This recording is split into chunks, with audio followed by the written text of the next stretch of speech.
Pirates have won 5 in a row. They're 16 games over 500, a season best.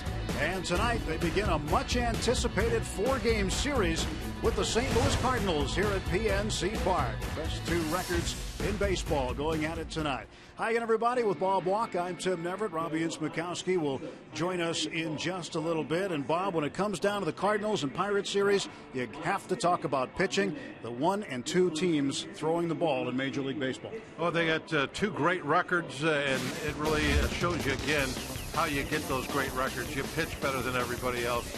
I mean, look at those numbers. The Pirate side of that ledger, look at the OPS, which is so important in today's game. Ground ball, fly ball, that's number 1. Home runs allowed for 9 innings. You're first in that.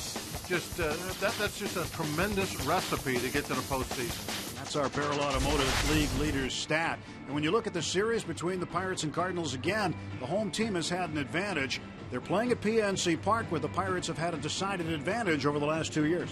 Well, Tim, when you have pitching like we were just talking about, you know the games are going to be low scoring.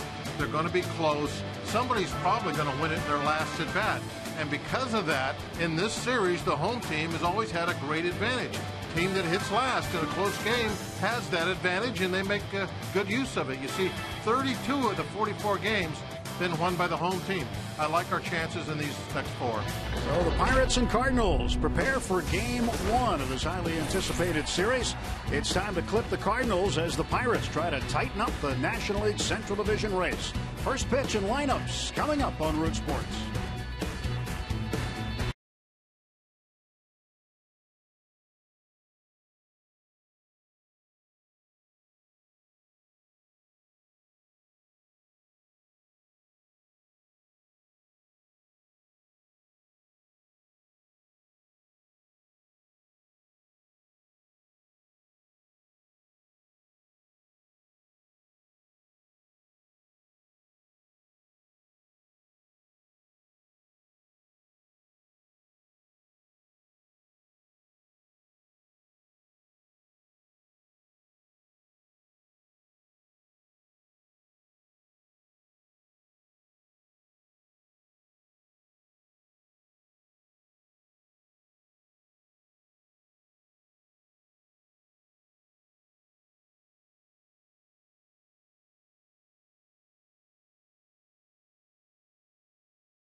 It's the Pirates' time of the ball game.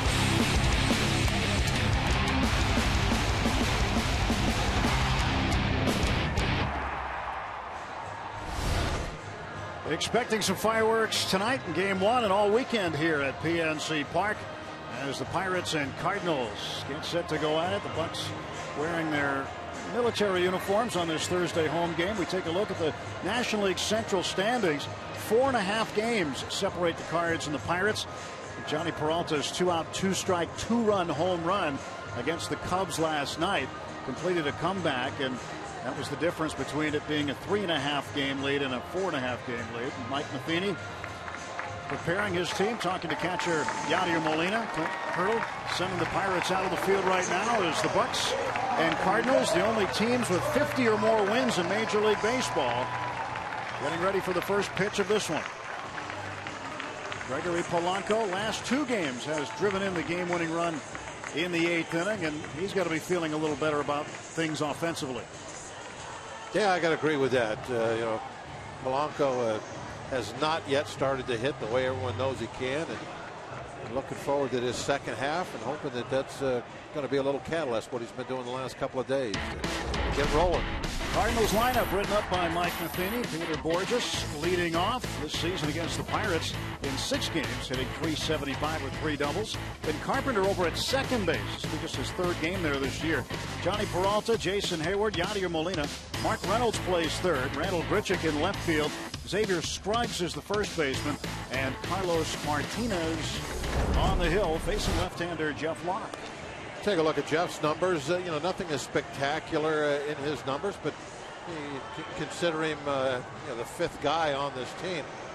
You won't see many number 5 starters with numbers that good. Locke is in the middle of a solid season. He's going to be in double figures in wins when it's all said and done. Nothing wrong with what he is doing at all, and coming off a fantastic last start through 8 shutout. Behind Jeff defensively, Jung Ho Kang at 3rd base. He had an outstanding night last night at the hot corner. Mercer, Walker, and Alvarez, along with Cervelli doing the catching. Sean Rodriguez back in left field. Andrew McCutchen in center, and Gregory Polanco in right. Very impressed with what we saw out of Jung Ho last night at 3rd base. Hopefully he can keep that up. Rained earlier. Tarp was on the field during batting practice. Pirates are called off the field so the grounds crew could get the field covered up, but it's cleared out. On-time start expected. Jeff Locke climbing up on top of the hill, ready to throw the game's first pitch. And we'll face Borges. 246 batter.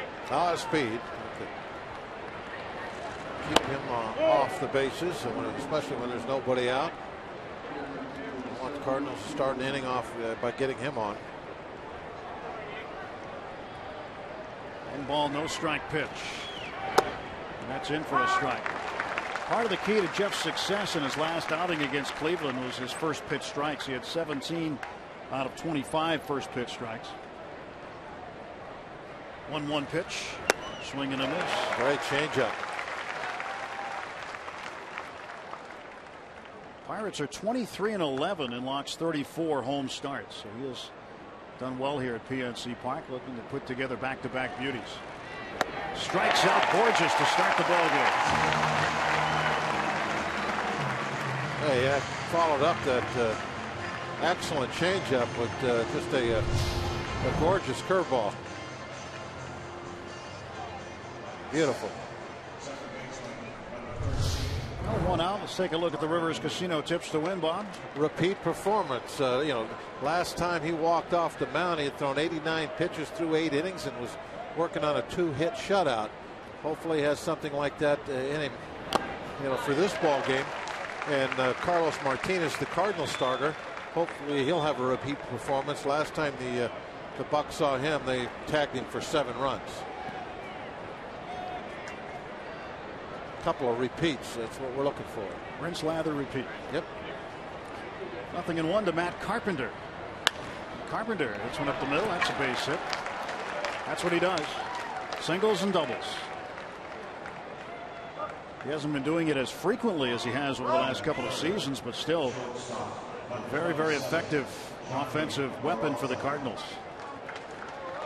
1 out and 1 on for Johnny Peralta, whose last swing gave the Cardinals a win over the Cubs last night. Late night travel. The Cardinals didn't get into Pittsburgh till about 4 in the morning.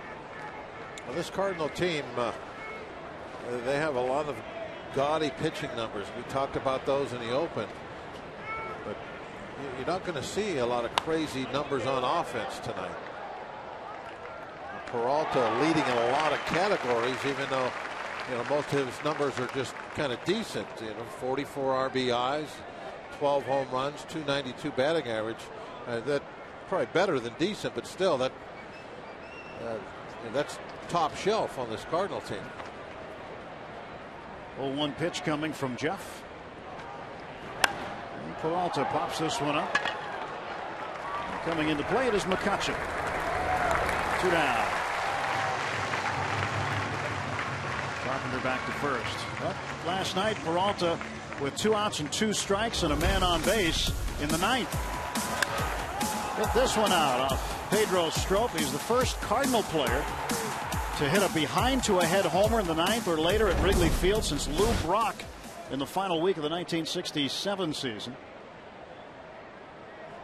A game the Cards would beat the Cubs September 26th. There's Jason Hayward. He's really turned things on since the Pirates saw him last. He had a tough first 2 months, but June has been very good, and July has started off pretty well for Hayward. He's got his average up to 278. Locke stands him up with the first fastball. And that's something else we saw a lot more of during Jeff's last outing, the inside pitches to left-handed hitters. You gotta hear the term arm side. Catcher's arm side is the inside part to a lefty. And Hayward, a bouncer to Pedro. That takes care of that. No runs a hit. 1 man left. Cardinals done in the first. Pirates coming up.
Pirates to the plate. Gregory Polanco will lead off as we look at the Toyota lineup. Polanco, then Neil Walker, Andrew McCutchen batting third. McCutchen with a career best 15-game hitting streak in progress. Jung Ho Kang, Francisco Cervelli, then Pedro Alvarez, who has done very well against these Cardinals. Jordy Mercer batting seventh, Sean Rodriguez eighth, and Jeff Locke in the 9 spot, facing right-hander Carlos Martinez, who is having a tremendous year at 9-3. His last start against the Pirates wasn't all that good, but he has recovered nicely to pick up 9 wins so far in the first half.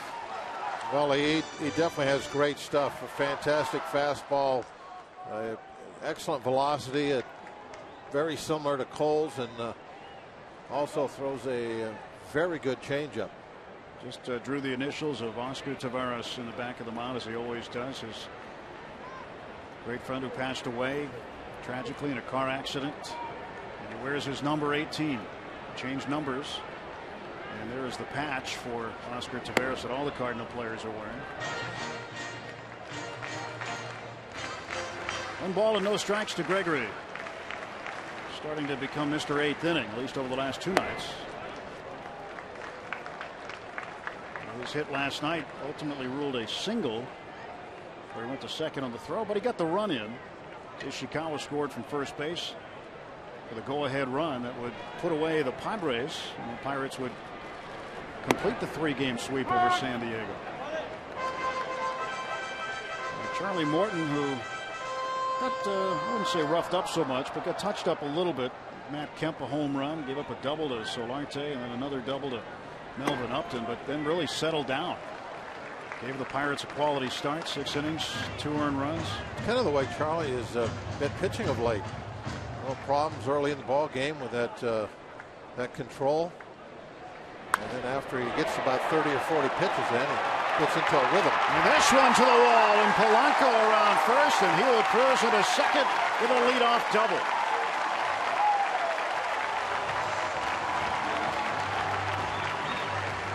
You never know what that game-winning hit he hit the other night, what that did to his confidence, can lead to something.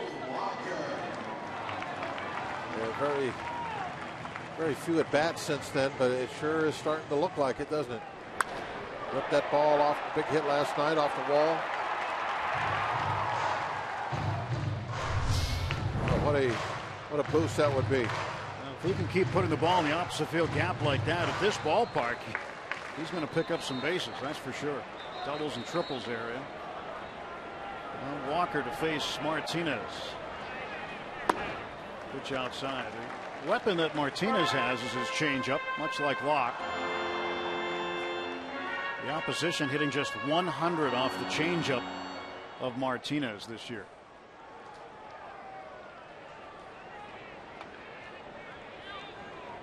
Jeff, a successful first inning, just gave up the 1 hit. That's outside. 2 balls and no strikes to Walker.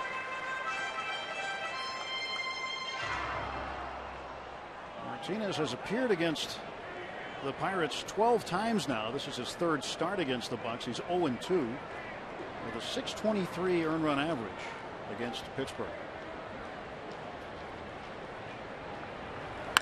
Up the middle, a base hit. Polanco is going to get held as Borges got the ball quickly. Walker stung it. And now the Pirates with runners at the corners and nobody out. They had a freeze on the line drive, so good base running. Polanco waited until he saw that ball was through the middle. Right about now he's taken off.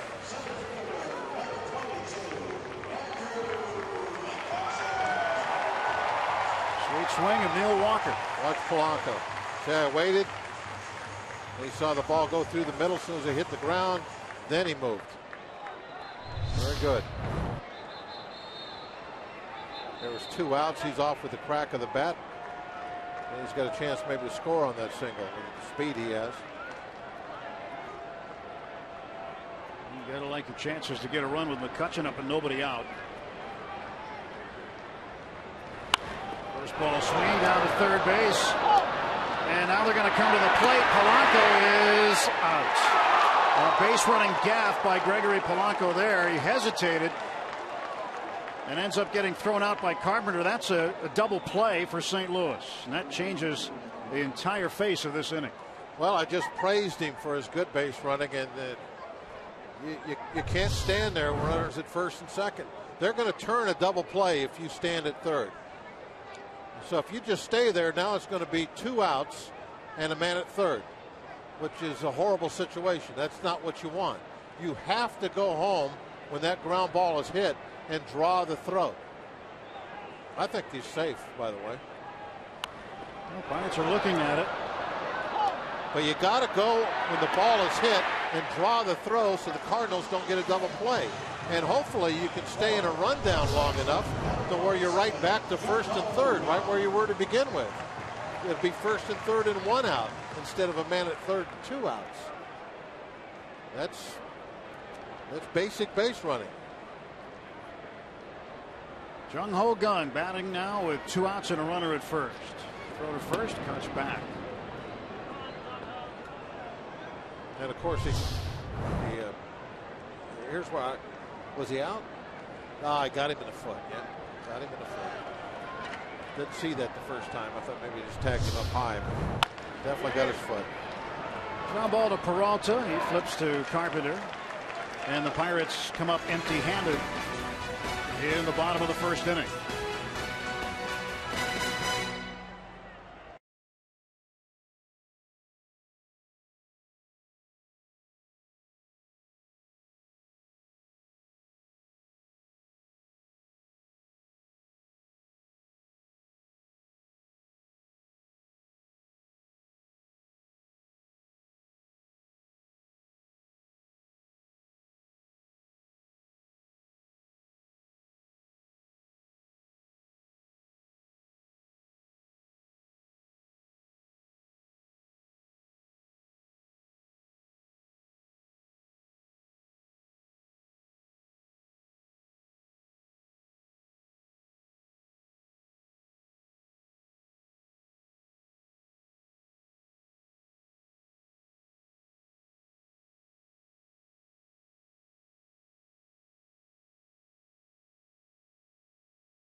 Wearing their military uniforms here at PNC Park. I'm Robbie and Smikowski. Before the game, that wasn't the only thing going on with the military. The Pirates teamed up for a very special check presentation.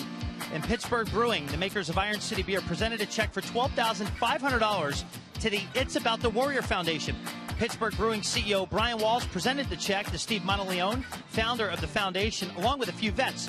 Now, the money was based off of the sales of the camouflage can cases of Icy Light that ended a little while ago on July 5th.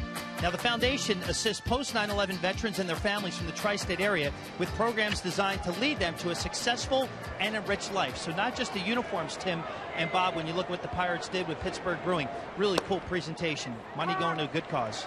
That is terrific news. I know Brian does a great job with Pittsburgh Brewing and has done a super job since he took over as CEO there, and always involved in the community with the Pirates. Nothing in two. Quickly to the catcher, Yadier Molina. Those guys have worn the correct uniform tonight.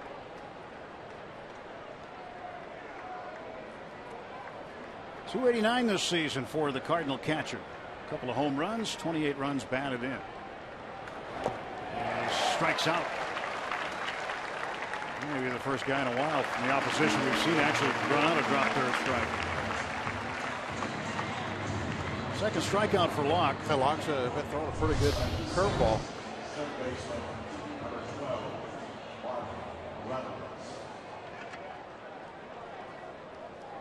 This might be his pitch tonight.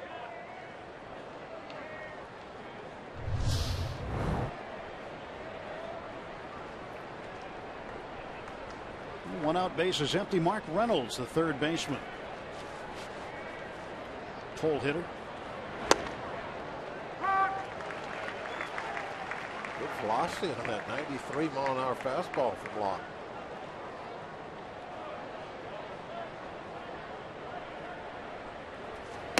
Reynolds has played both corner infield spots for the Cardinals. Probably more first base than third base, with Colton Wong out for a couple of games. Matt Carpenter moved over to second, where he hasn't played in a little while. He did have an all-star season as a second baseman. Rain coming down now, a little harder.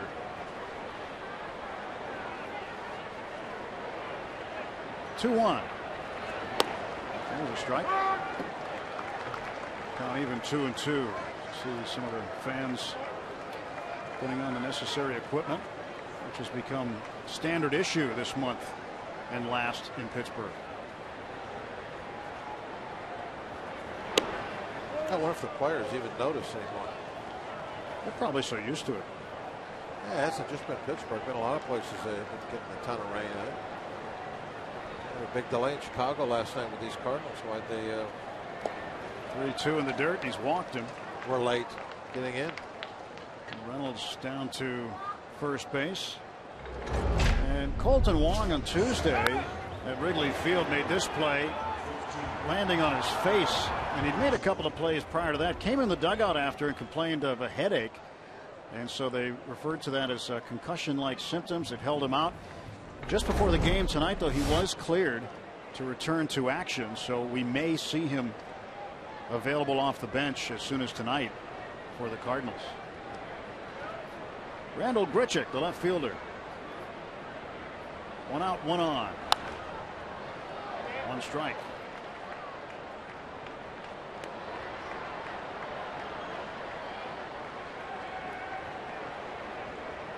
Grichuk came up last year for a bit with the Cardinals. He has been getting the at-bats that Matt Holliday has been missing since Holliday's been injured. We might see Holliday this series, I was told. He could come back before this series is done.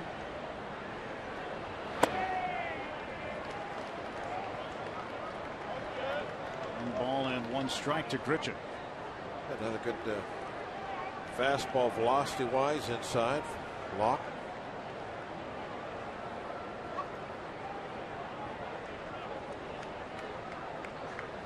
Throw to first. Reynolds gets back.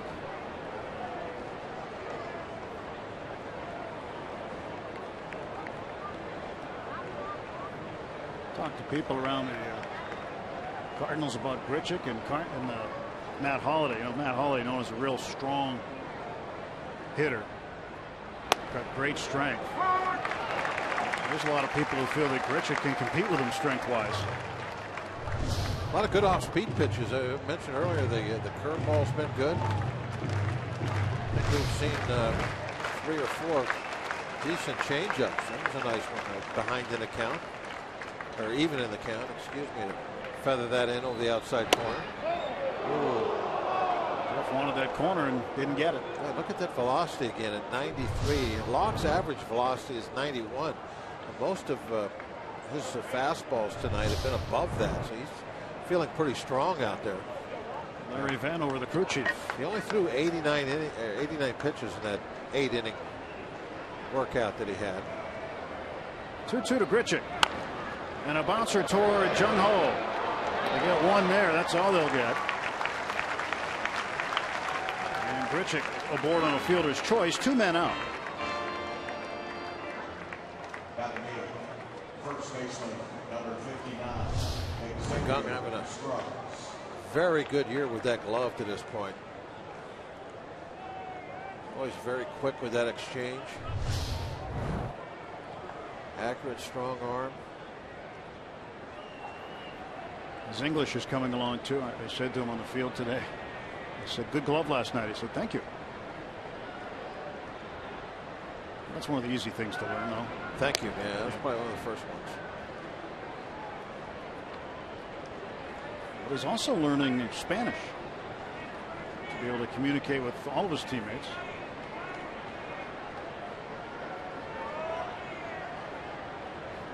Xavier Scruggs, first baseman, waits as Locke throws over to first base and Grichuk gets back.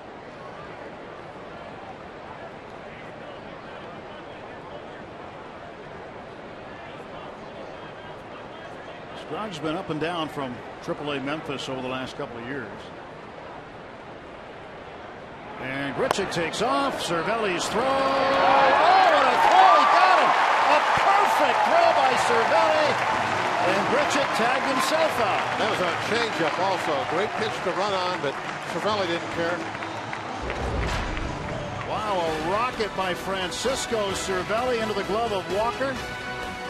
Right on target.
Baseball on Root Sports is brought to you by Toyota.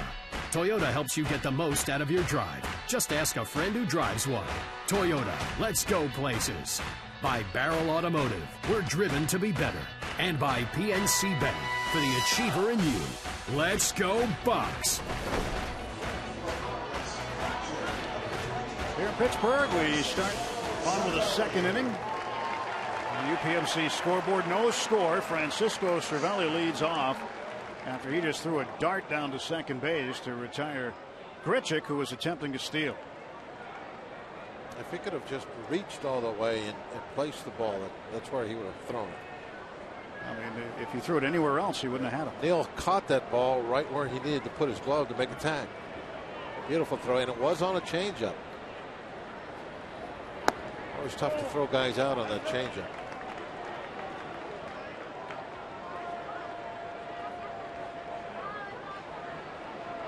One 1-0 to Cervelli.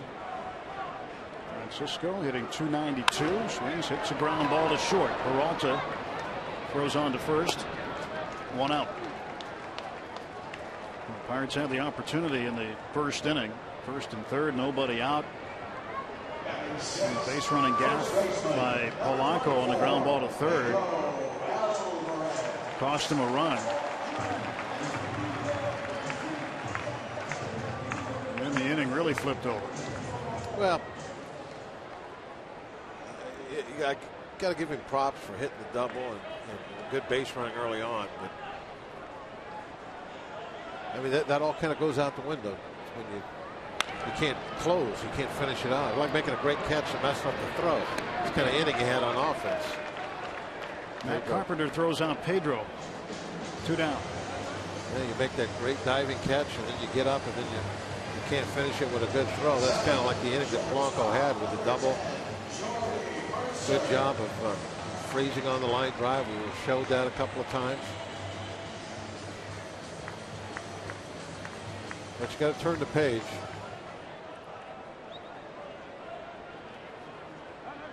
You don't want too many of those kind of things happening tonight. You can't afford them in this series. Both teams grind out wins. Yeah, and little mistakes like that could be the difference in a ball game. Anytime you have two teams going against each other that have outstanding pitching, it could come down to little things like defense or base running. And Carlos Martinez catches a break. Just a 5-pitch inning for the Cardinals right-hander.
Day DL, right quad surgery. He's going to be out for some time. John Jay has missed 9 games with left wrist discomfort, and Matt Holliday eligible to come off any time. Holliday has missed 27 games with a right quad strain. And we might see Holiday during the course of this series get activated. Yeah, really one of the amazing things about the Cardinals and their record is the way they've been able to absorb the major injuries they've had.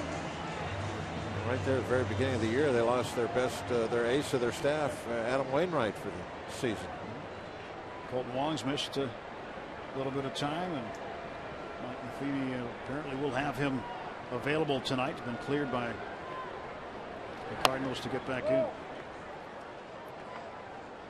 Xavier Scruggs, the first baseman.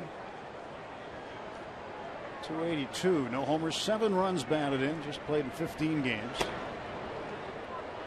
2-0 to him.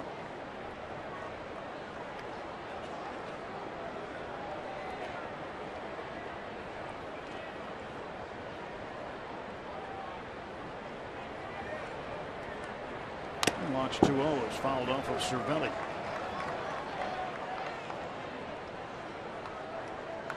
Scruggs is 0 for his last 4. He's 1 out of 8 on this road trip.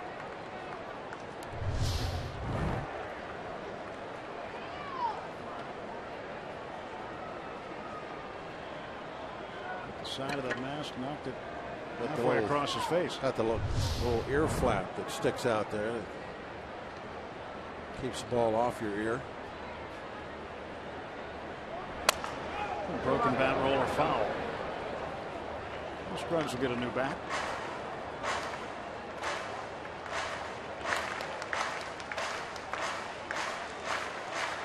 Completely different kind. Different finish anyway. Could be the same ball and weight. Oh, piece of wood. Cervelli says, hey, you dropped something. I don't want anyone to get a splinter in their foot.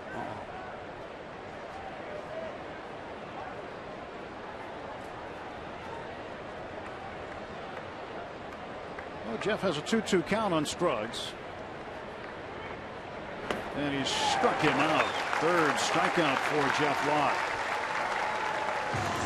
1 out for the Cardinals in the top half of the 3rd inning. Tomorrow the Pirates square off against the Cards on a free shirt Friday. First 20,000 fans get a Starling Marte t-shirt. Compliments of People's Natural Gas. The festivities begin on Federal Street with the Barrel Automotive Block Party. Live entertainment. There's food, and you can stop by the Leinenkugel Bar too. For tickets, go to pirates.com/free shirt Friday. Maybe we'll see Marte on Marte t-shirt night. He's still nursing discomfort in his left side. And late this afternoon, early this evening, the Pirates were putting him through a battery of tests, including having him swing a bat. As the Bucs will get close to a decision on whether or not to put him on the disabled list. Whether he can go or not, whether he's going to be available in this series or not. But Clint Hurdle said this afternoon he needed to wait until after the tests. Well, this is an important series. You'd prefer not to be playing at a man short on the bench. Well, looks like he wants to swing a bat. In the meantime, Sean Rodriguez playing left field, and he is not noticing the rain that started falling again, perhaps. Marte safely under cover. 2-2. Ground ball to Walker. And Neal will throw out Martinez, who held on to his bat down the baseline. 2 down.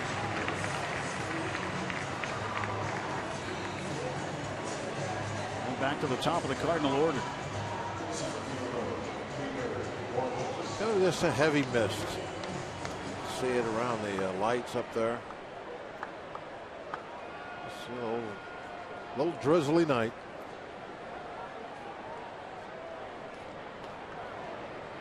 Borges struck out swinging first time up. What a nice sunny day. Maybe back to back sunny days, mid-80s. It'll be like that later in the summer, late summer. August. Be a hot August, hot, dry. Is that the Bob Walk Farmer's Almanac? Yeah, it's going to be a beautiful October here while we're playing all those playoff games. Well, that'll be nice. I would trade that. Trade rainy June and July for that for sure. Polanco looking up into the mist. Makes the catch. It's a 1-2-3 top of the third. No score. Heading to the Pirates half of the third inning.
Baseball on Root Sports is brought to you by the Chevy Colorado and your Western PA Chevy dealers. And by Day Automotive. We're going to make your day. Let's go Bucks! Pirates and Cardinals scoreless on somewhat of a dreary evening in Pittsburgh. Expecting this mist to move on out of here. Carlos Martinez delivers outside to Sean Rodriguez. Rodriguez first at bat tonight, hitting .229 on the season, 3 home runs. Playing left field. 2 balls and no strikes.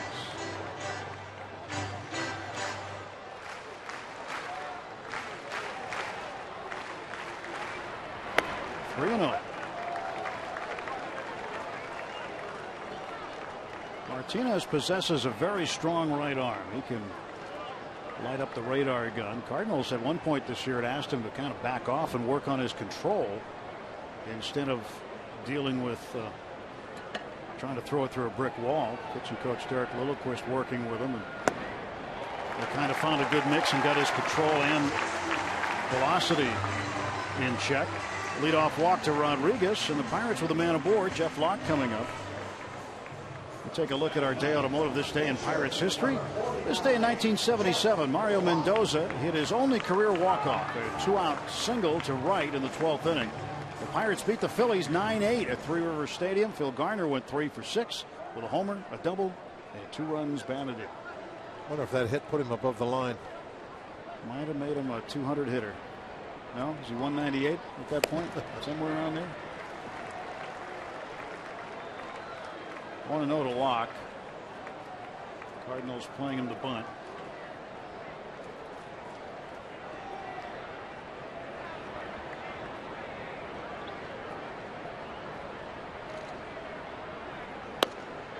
One ball, one strike. And backed way off that fastball.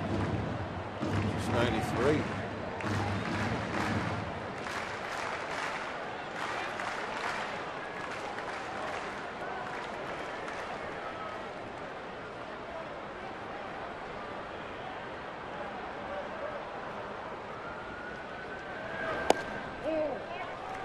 Outside and a 2-1 count to Locke.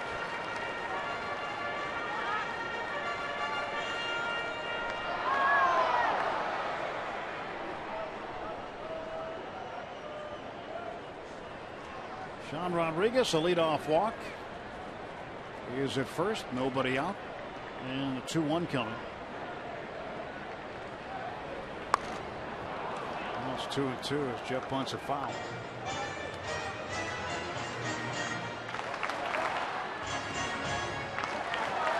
It's done this before this season 3 times successfully.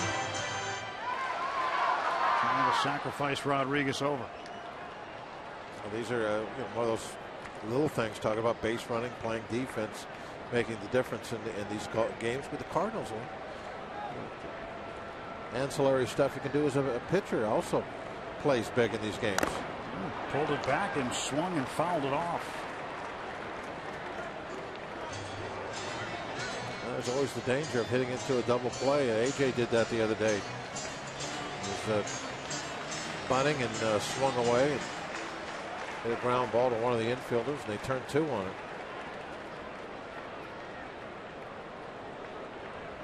2-2 as Martinez gets his sign from Molina. There goes Rodriguez, the ball right in front of the plate. Well, if Rodriguez wasn't running, that could have been a double play, but because he took off, he stayed out of the double play. Yeah, I think with Molina back there, that definitely would have been a double play.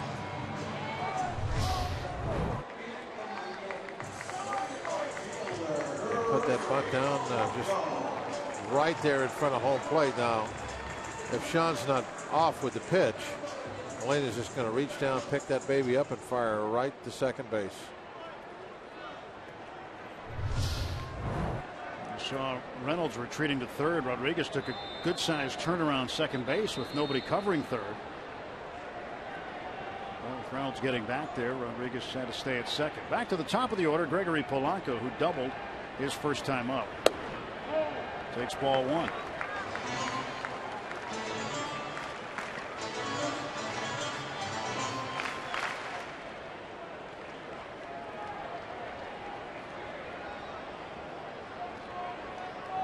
The runner at second base.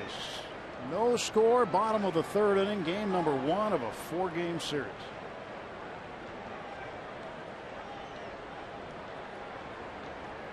Long look at second by Martinez. That's up high 2-0. That fastball at 97 just to kind of give you a little taste of the velocity Martinez can reach when he wants to. Definitely has an arm similar to Cole's.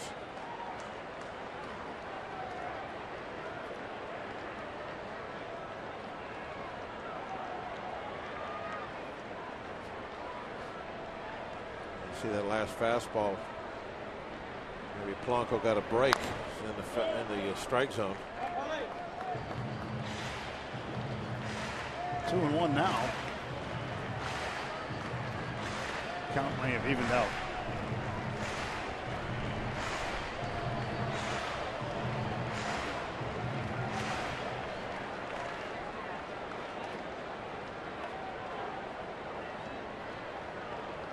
Rodriguez gets his lead from second base. 1 out, 2 balls, and a strike to Polanco.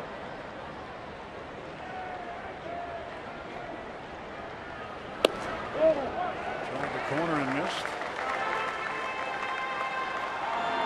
Another 97-mile-an-hour fastball. That one looked like it had even a little bit of movement on it. Just maybe tailed off the plate by about an inch.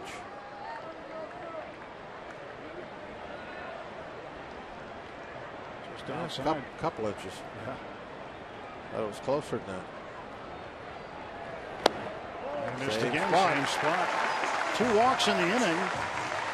And now first and second for Neil Walker.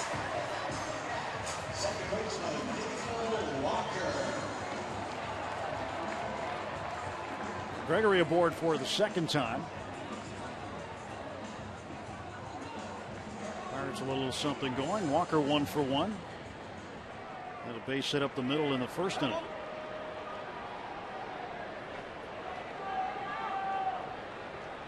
I see him drying off his bat. The players do notice the rain. And what are the difficulties when you get just an annoying amount of rain like this is?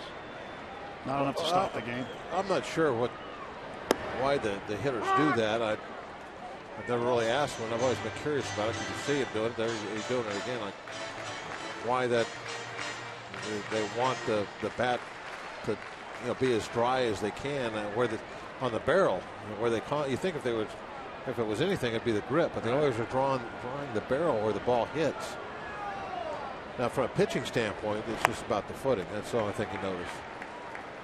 The plant foot, particularly, there's going to be a certain point tonight where the mound will start to get a little slippery, and we've talked about this quite a bit, I think, in the last month because we've had so much rain that front foot gets down, and it's supposed to just stick right where you put it, stop every time.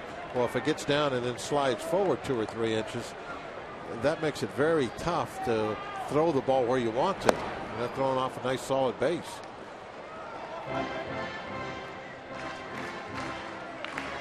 Get a look at the plant foot of Martinez coming down here. Yeah, a little bit of a slide there, but not too bad. But it'll get worse than that. Ideally, when that foot comes down, you don't want it moving. 1-2 pitch to Walker. Struck him out. Pretty hard slider. 89. Martinez leads the Cardinals staff in strikeouts with 106. Looks like Molina wanted that to be a backdoor slider, and he didn't get it out there. Came down and in instead, but still worked.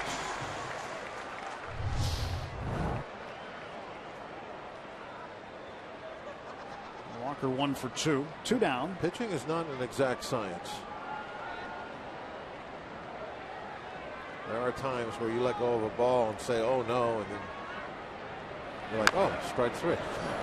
And that's the funny thing, where the pitcher and the catcher usually are the ones who know about the pitches that a pitcher gets away with throughout the course of the game. And they know way more about control than the walk numbers indicate, or even the strikes and balls up on the scoreboard, because the strikes, that's not balls, that's not pitches that were in the strike zone.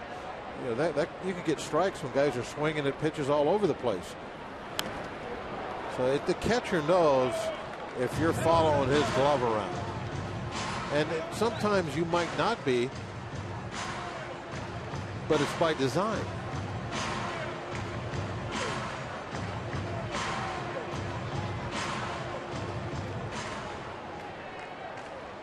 Walker not happy right now. I think it might be upset with the weather. You saw him constantly trying to dry the bat off.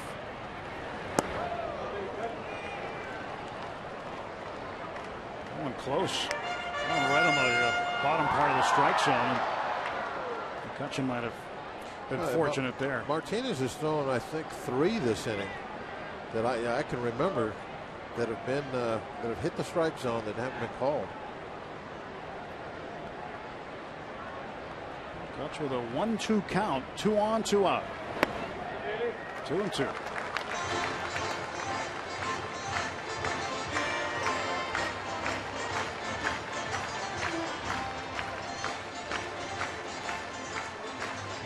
Rodriguez, the runner at second, Polanco at first, and McCutchen 2 balls and 2 strikes facing Carlos Martinez.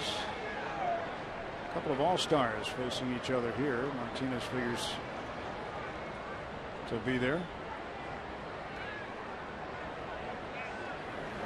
And McCutchen made an adjustment, swung and missed. 2 strikeouts in the inning. Walker and McCutchen go down swinging, and the Pirates leave 2.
the bridge we go.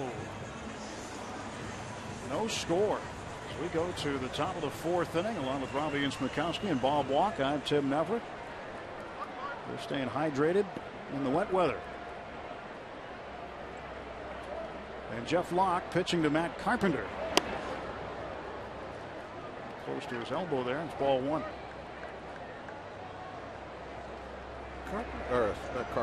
Locke, he's been throwing some first pitch fastballs in on some guys. One ball, one strike. Feeling strong tonight with that fastball. Mentioned a couple of times now the velocity number's been a little bit above average, at least here in these first 3 innings. Ground ball to first. Pedro there. He'll take it himself. 1 out.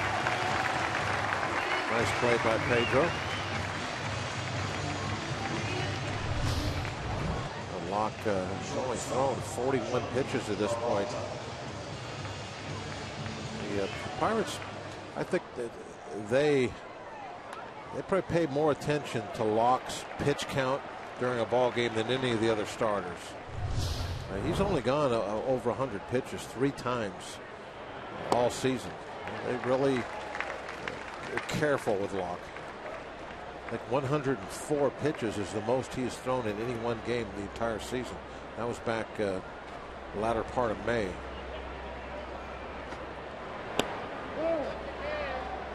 One and one to Peralta. 292 average. He awaits the 1-1. Out in front, swinging a miss. Another good changeup. A lot of excellent off-speed pitches. The curveball, the changeup. You know, I've been talking about the fastball. It's just really good stuff from Locke tonight.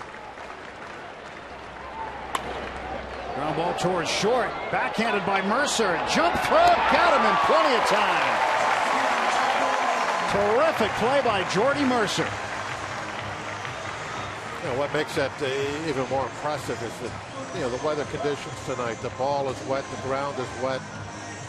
Your footing, you can't really plant that right foot like you normally could. You got to be a little afraid that it might slip out. So he goes up in the air with the jump and does it with all arm and gets it there in plenty of time. It's Pedro right in the chest. Good throw. I think maybe if he was a little more sure of his footing, he would have just came to a stop, planted that foot, tried to throw a frozen rope across.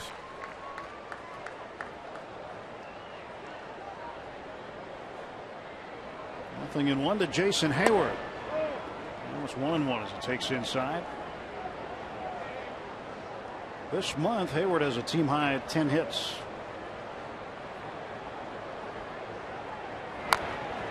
.342 on base percentage. This has not been the best month of the season for the Cardinals, at least to start it, as the precipitation seems to be getting a little heavier.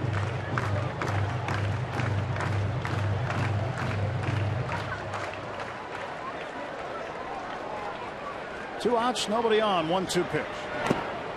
2-2. Well, they're going to go through a lot of baseballs tonight. It's wet weather and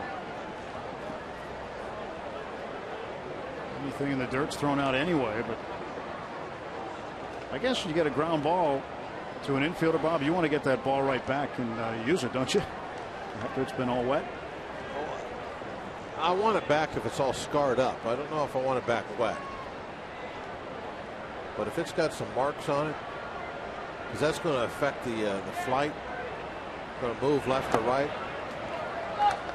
But they don't allow that to happen. Look, see that ball bounced? Yeah. Might have a mark on it. Boom, it's out of the game.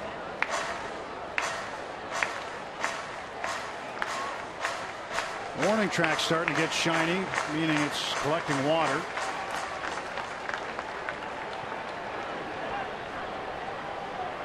.3-2. I think they might throw the tarp on for a little while here soon. It's just thinking the same thing. And I'm not exactly sure, what they know as far as is this going to stop in 2 minutes, but it's coming down pretty decent right now. Thank goodness there's not much wind though. So. tarp should be a little easier to put on tonight. That's our gauge, by the way. It's our rain gauge? Yep, that's our rain gauge. We just look at the top of the dugout. It'll tell you. Well, you want your ticket tonight to be underneath something. Get a little protection from that wet weather.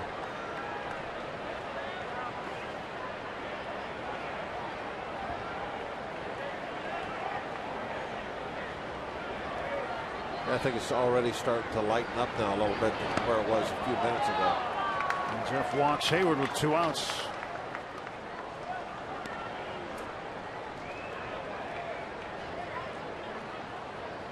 Second walk issued by Jeff.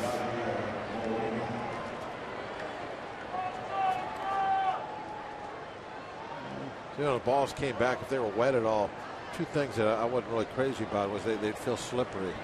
And I didn't feel like I could get a good grip to put spin on the ball. Felt like it was always slipping out of my hand. And wet balls to me always felt heavy. Larry Vanover has called for the grounds crew, and we're in a rain delay. Not a surprise. You look at the track right there in front of the tarp. You can see the standing water, and there were spots in the infield starting to have puddles. Tough to field ground balls through standing water. So the rain dripping again. It's been the same old story here in Pittsburgh in recent days. Lopez covering up the mound, the rest of his crew working to get the tarp out there.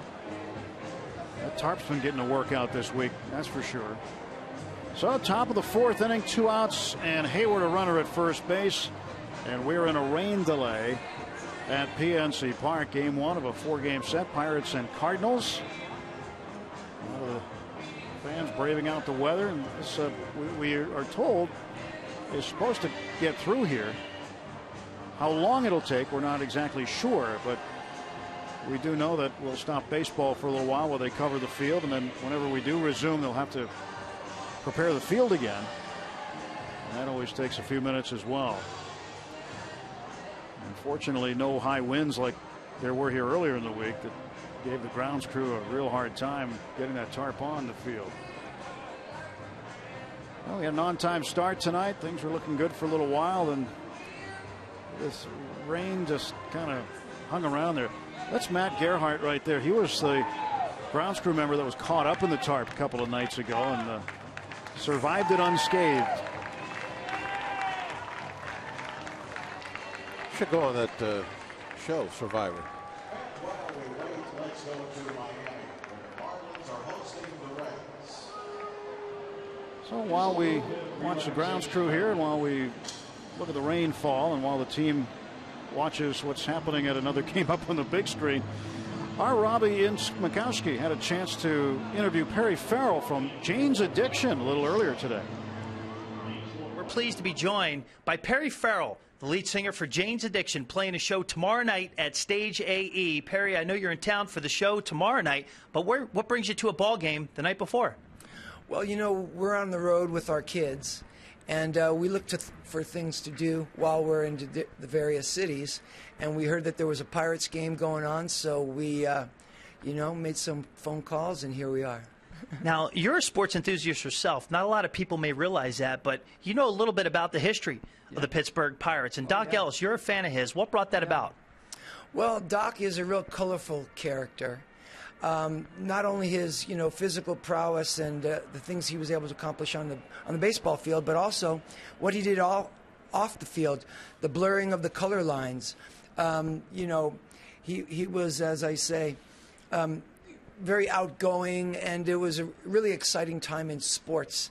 You know, Latins and black players were getting a chance to kind of, you know, show who they were. And I love the human interest in sport. You know, we're going to talk for a second here about the intersection between music and sports. Your song, which Pirates catchers know a lot about, by the way, Been Caught Stealing. Right. They do a lot of that, Perry. Yeah. What does it mean to you just to hear your songs played all throughout the world in sports venues? Well, it's really honoring, and it's really exciting to know that, you know, these great, you know, fields are filled with our music from time to time, and it's something that'll probably be going on for years to come. So it's honoring and fantastic. Well, Perry, welcome to PNC Park. We're happy to have you. Enjoy the night. Pleasure to be here. All right. All right. Go Guys, Pirates. Perry Farrell, Jane's Addiction. All right. Thanks, Robbie. Thanks, Perry. In fact, he's got a baseball-themed song, Jane's Addiction does. Been Caught Stealing from 1990. While we wait out the weather, we'll take you to Inside Pirates Baseball. 10 great Pirates comebacks. Pirates and Cardinals in a rain delay. Stay tuned.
set to end this rain delay and resume baseball.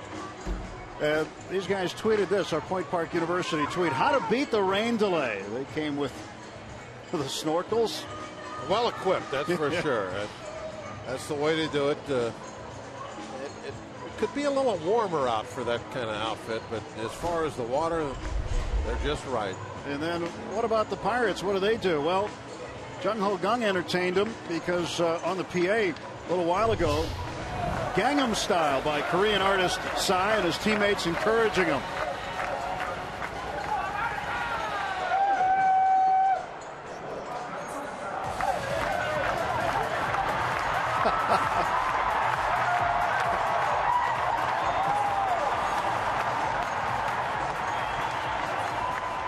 Yeah, his teammates love him.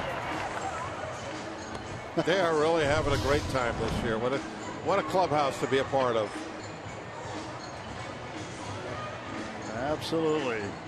Jung Ho's brought some international flair to that clubhouse. That's for sure. Jeff Locke continuing his warm-ups. The situation at the top of the fourth inning, 2 men are out, and just before the delay, Locke had walked Jason Hayward.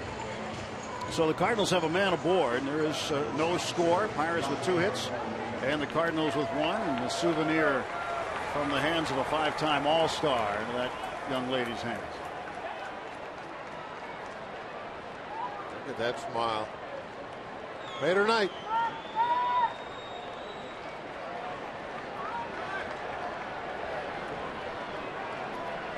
So Yadier Molina is the batter for St. Louis as we resume play, and the throw goes to first base. Hayward getting back. So far, 3 2/3 innings. 1 hit, 3 strikeouts, a couple of walks, 52 pitches for Jeff.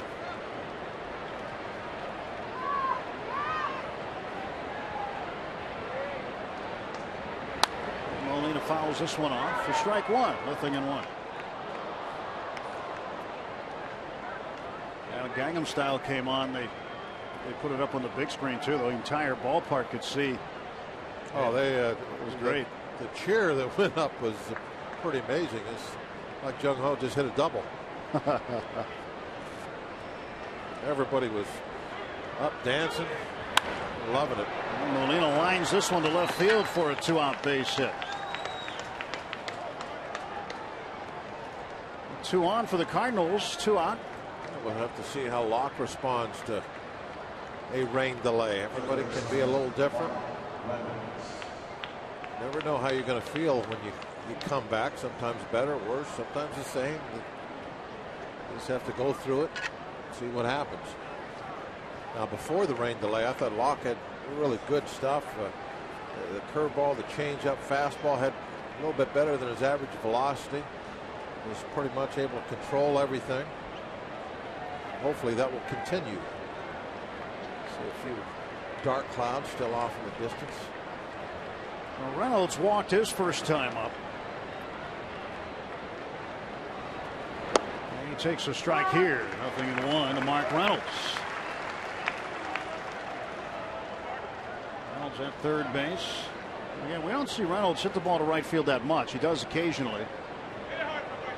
When he does hit the right field, normally it's not really something hard. We've seen him hit some ground balls through that right side because there is that big hole, and he'll try to throw it out there. Inside corner.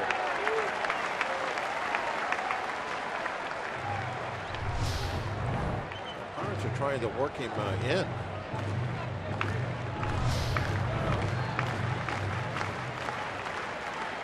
Locke spinning the ball around in his hand. He'll pick out the grip he needs here. 0-2 coming to Reynolds. And they chop her down to third, foul. Valley wants to have a little conversation maybe about the location of that curveball. With the 0-2 pitch in a little bit better spot, Reynolds is a excellent candidate for a strikeout. With a runner out of scoring position, they just as soon get it out without having the ball put in play. Want to go for a strikeout here.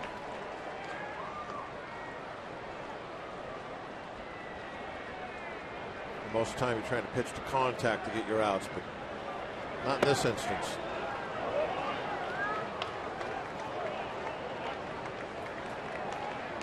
Now that location on the curveball, that's what you're going for. You're trying to get a chase, somebody to go and swing over the top of it as it's breaking down out of the strike zone. You have a couple strikes to play with, a couple pitches to play with.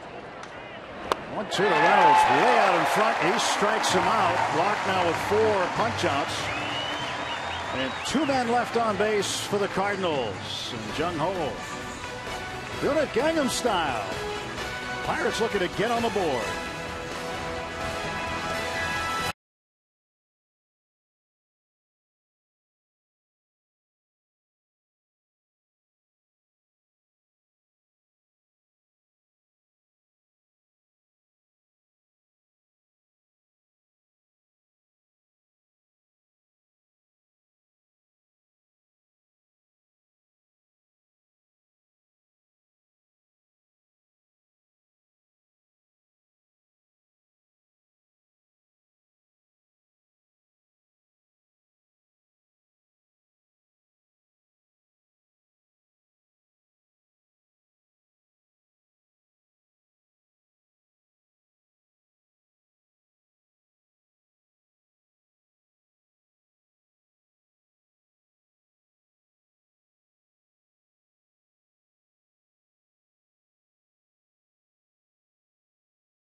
PMC scoreboard here at moist PNC Park.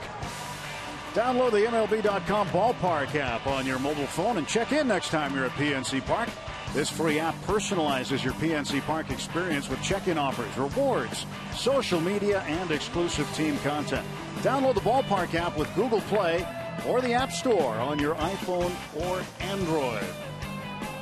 Doing it right now, perhaps. Jung Ho leads off and takes a strike.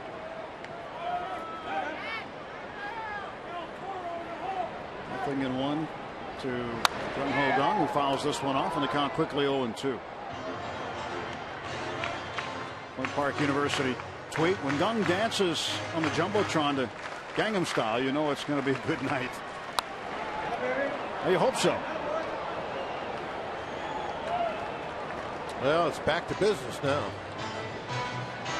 Rain's gone away, and now it's trying to figure out a way to get a run or two up on that scoreboard. Talked about Locke, how he would respond to sitting down for a while. How would Martinez respond? Well, he responds by plunking Jung Ho. And now the Pirates have a man on with nobody out.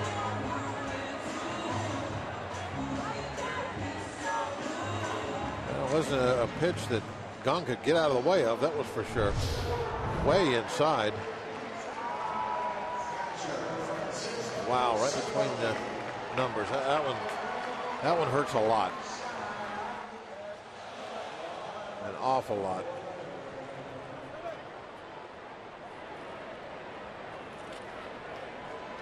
Well, Martinez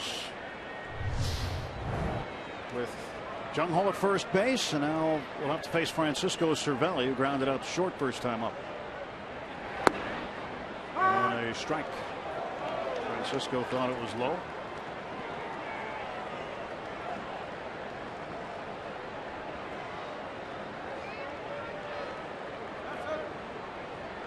No balls and 1 strike. Pitch right there. Good pitch.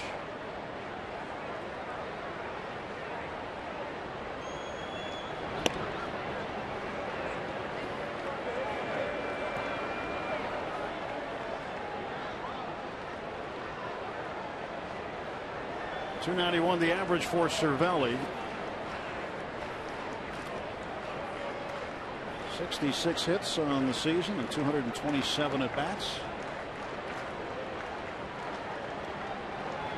291. 1-1 the count. Oh, how do you lay off that one? That's a good hard slider and just an inch or so off the plate. You know you have a good eye when you don't chase those.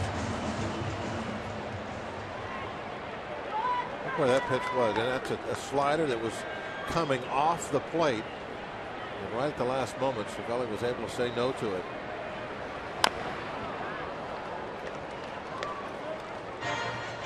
Cervelli leads all National League catchers in batting average. He's second in on-base percentage, only behind Yasmani Grandal of the Dodgers. You know, we're talking a couple of tenths of a second to make that kind of decision. It's not like there's a debate going on in your mind. It's, you know, I always say, and I think most guys, you know, call it a decision to swing or not to swing, but it really is more basic than that. It's a reaction that you've trained your body to respond to. And that's a base hit for Cervelli. There's a reaction by Martinez.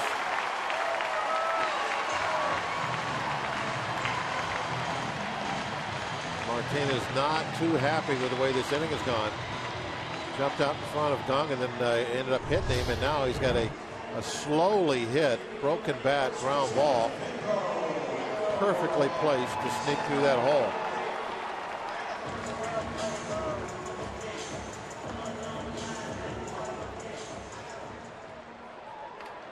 Leader through the infield, and now the Bucks, nobody out, 2 men on. They had 2 on and nobody out in the first.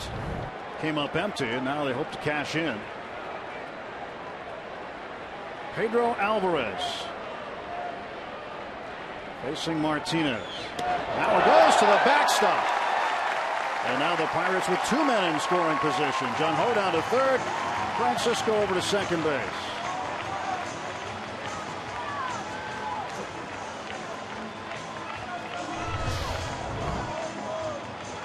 There's his reaction with that ball sliding through. You can see slamming his hand off his side. That's how he was. His reaction, how unhappy he was at it. And then the very next pitch he throws, maybe not over that, not able to turn the page and refocus on his job, fires one right off the backstop. You got to be able to control your emotions out on the mound, and you can show them if you want, but when it comes time to look in for the sign for that next pitch, you better have been able to turn the page. Cole is really good about that. He'll show when he's disappointed about something out on the mound, but then it's over, and he gets back to his pitching. That's ball 2. And Pedro, a good guy to have at the plate against the Cardinals since 2012, since the start of that season. He has more RBIs than any other major league player. Also more home runs against the Cardinals against any major league player. 14 homers, 44 runs batted in against St. Louis. He is ahead of the count, 3-0. That's a number you can really be proud of, too, because St. Louis always has excellent pitching. If you own them, that's saying something. Young off of third base, Cervelli off of second. 3-0. Hit right back to Martinez, and out at third is gone. A double play of the most unexpected variety. And just like in the first inning, the Cardinals pull off an unusual double play. Now this one, not really much you can do about. That first one was our fault. This is just a great spear, this line drive coming back. Now, you like to freeze on the line drive, but when it's shin high to the pitcher, you can kind of excuse Gong, at least in my mind, for maybe taking that extra half step before he was able to get back.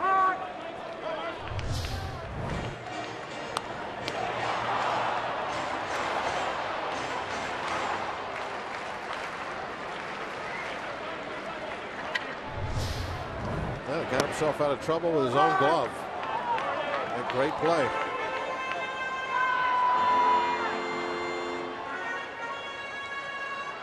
0-2 the count to Mercer with Cervelli at second base. 2 outs, and Martinez delivers to Mercer.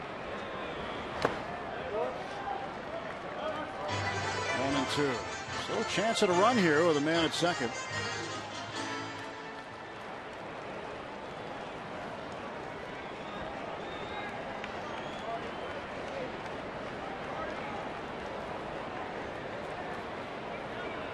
What a play he made. He doesn't spear that. That ball gets a runner. Yeah, it's going to hit the grass right behind the mound. Foul ball into the upper deck on the right side of PNC Park.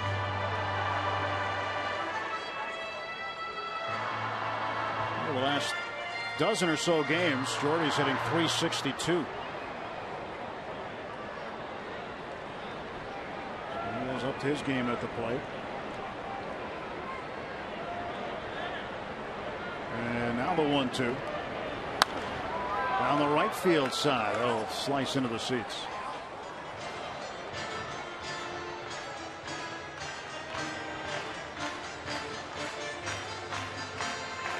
Mercer battling Carlos Martinez here.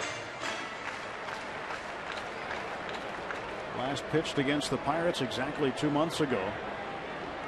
Pirates beat him up here at PNC Park.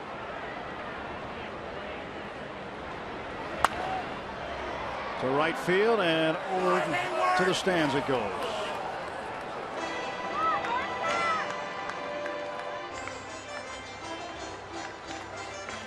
Back to second base, and Jordy with another opportunity. Well, the Pirates at second, third, nobody out. Well, even a base hit out towards right field, which looks like which way Mercer's trying to go. No guarantee for a run. He's got an excellent throwing arm, and he doesn't have to play very deep. Strike 3 called on the inner half of the plate. No runs, 1 hit, 1 left. On to the 5th.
Three hits for the Pirates, just 2 for the Cardinals. Now time for you to tweet your strongest fan photo.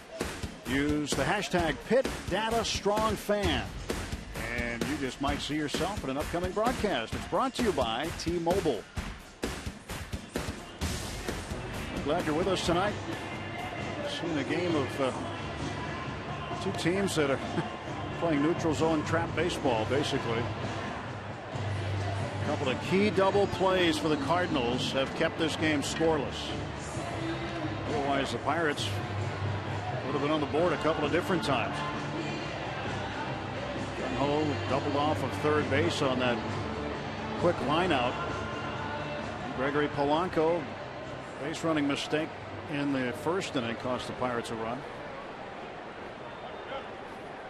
And Randall Grichuk up.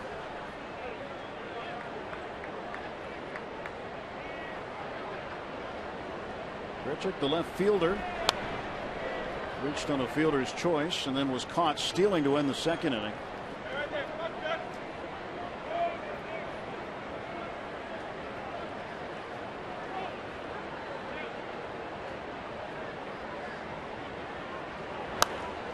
Pops it up, and that'll make the seats for strike two. Well, Grichuk has a very high percentage of extra base hits. Look at what he's done with 7 homers and 13 doubles, 6 triples. About 58% of his hits have been extra base hits. That's the highest total in Major League Baseball for players with a minimum of 40 hits this season. Lays that back kind of flat. You notice that? Remind you of Trevor Bauer a little. Well, Trevor Bauer imitating Jason Kipnis. Yeah. And this one toward the middle, diving is Walker. It's out of his reach. And a base hit for Grichuk. A single. And that's a new thing I understand from Grichuk, flattening out that swing. He's been holding it back and above his shoulder a little bit, but he's flattened it out a little.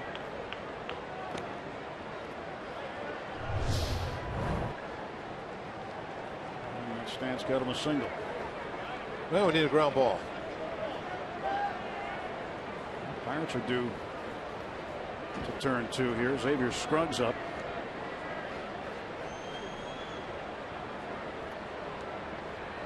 And the first baseman hits a ground ball to short. Mercer hurts it. And everybody's safe. It's the ball they needed right there, and Jordy misplayed it. Hoping for that ground ball to get a double play. And didn't happen. I don't know if it was hit hard enough for a double play, but got to get it out. Not really a tough play. Wouldn't stick in the glove.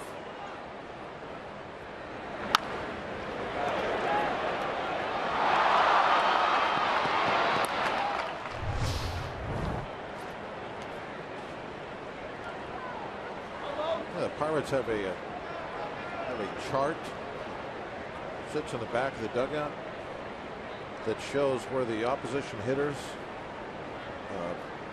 where in the strike zone they hit most of their ground balls at. So when you want a ground ball, you know where to go to with any certain player up. Martinez puts the bunt down, play to first. Sacrifice bunt for Martinez, his 4th of the season. Now the Cardinals with 1 out have runners at second and third. And a perfectly executed sacrifice by Carlos Martinez. But I thought that was very interesting that be able to, as a pitcher, to kind of glance at that maybe on your way out, just to say, you know, if you're thinking ahead, okay, if the first guy gets on and I need a ground ball for a double play, who's the second hitter of the inning, and at what spot does he hit most of his ground balls from? The modern game, the information that's available to the players is just incredible. There's Peter Borges. Cervelli go out and talk to Jeff about the last pitch and what the next one will be. In the days of thinking I need a ground ball, I'm going to work him down and away and hope he tries to pull it. That's a thing of the past. Yeah. Now they'll just tell you where to throw it. All of everything information available. Everything is tracked. So every player, not only do you have that hot zone of, you know, he hits, this is his batting average in this spot, this is his batting average in this spot, whatever. They also track, okay, when the ball is, say, in the down and away quadrant, that's where he hits most of his ground balls. And to be able to think like that out on the mound, I think that's a great weapon for you. Great advantage. 2-0 to Borges. Pirates middle infielders playing back, conceding the run here.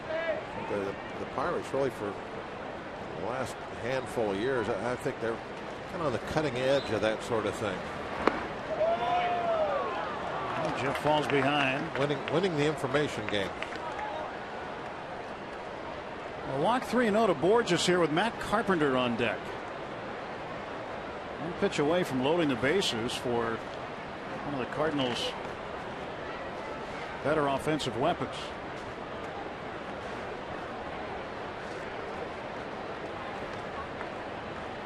Three and 0 the count. And he comes in with a strike. That puts back in the count.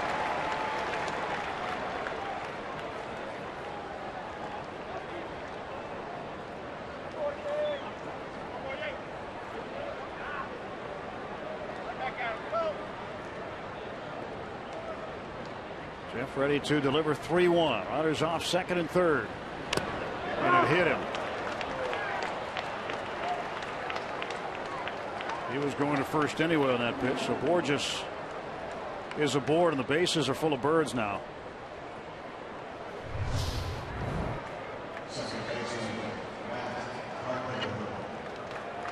They got him right in the elbow guard for ball 4.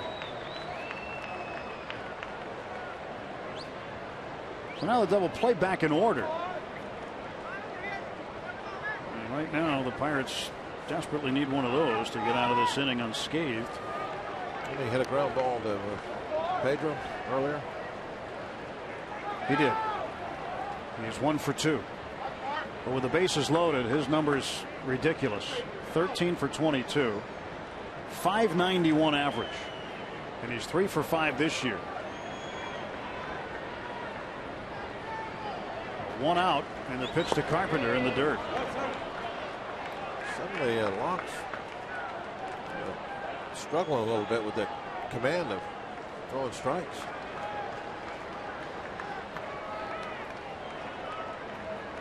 Carpenter had been struggling lately before he walked in the 9th inning last night against the Cubs. He was 1 for his last 11 before that, but started tonight with a base hit and then grounded out to Alvarez. And against Jeff Locke, he's 1 for 10. And he loops this one into center field. That's going to get 1 home. They're going to try to get 2 runs in. They will. And Carpenter, a 2-run single. Cardinals on the board. There's the game of baseball for you. That ball ate him up inside. Didn't hit it well at all. And it adds to those numbers of the bases loaded numbers. Another hit, a couple more RBIs. See that ball right in just about where the black paint ends on the bat. That's where it hit. It was that far down. And that's why it absolutely went nowhere. Just barely got out there.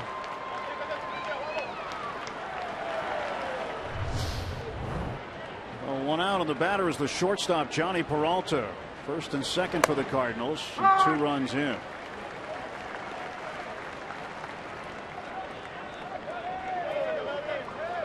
Four hits now for St. Louis, 2 of them off the bat of Matt Carpenter.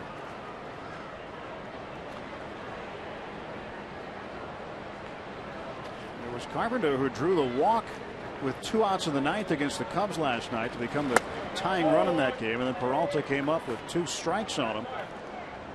Hit what would end up being the game-winning home run. The Cardinals were so close to losing that ball game last night, and they snatched victory out of the jaws of defeat. Peralta hit the home run off Pedro Strop. Did he go? Yes, he did, says first base umpire Brian O'Nora.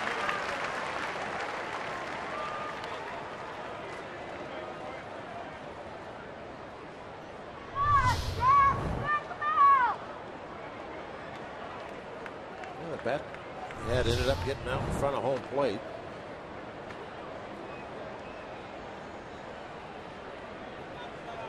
Ball and 2 strikes. And that is called a ball. Down and in.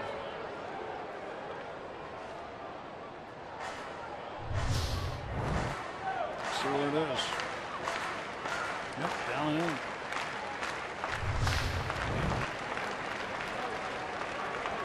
Everything he's thrown him so far has been down and in.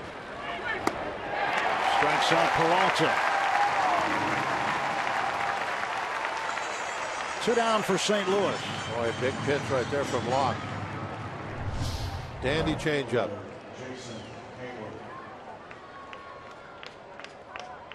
Beautifully done. You see the changeup grip, and you just cannot, even though you have the same arm speed, everything is the same. The ball just is not propelled to the plate as quickly because you have different fingers behind the ball pushing it.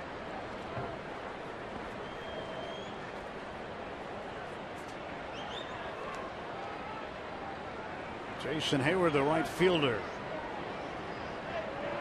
former Atlanta Brave. Boy, that's a great pitch to start him off with.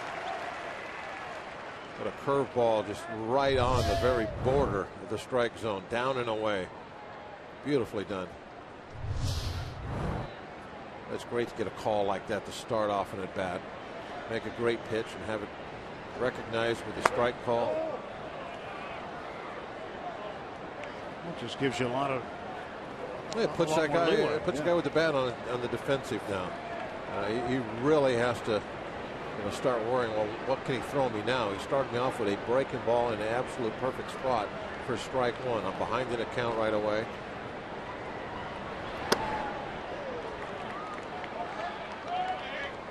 Two and one. What we're seeing out of Jeff, that elevated pitch count again. He's in a fifth already. 80 pitches, not where he has been in prior starts. We'd be in the 90s. And his last start, he was very economical. Finished the 8th inning with 89 pitches. So he hasn't. Talking earlier, he's only gone over the century mark just 3 times all year with his pitch count. They really watched that with him. 2 on, 2 out. Carpenter at first base, Borges at second. 3-1 is low, and the bases are full of Cardinals again. As Jeff walks his second man of the inning. That's going to get the bullpen going. I think you were hoping that you could get out of that inning with the left-on-left matchup against Hayward. You did not want to see Molina come up with the bases loaded.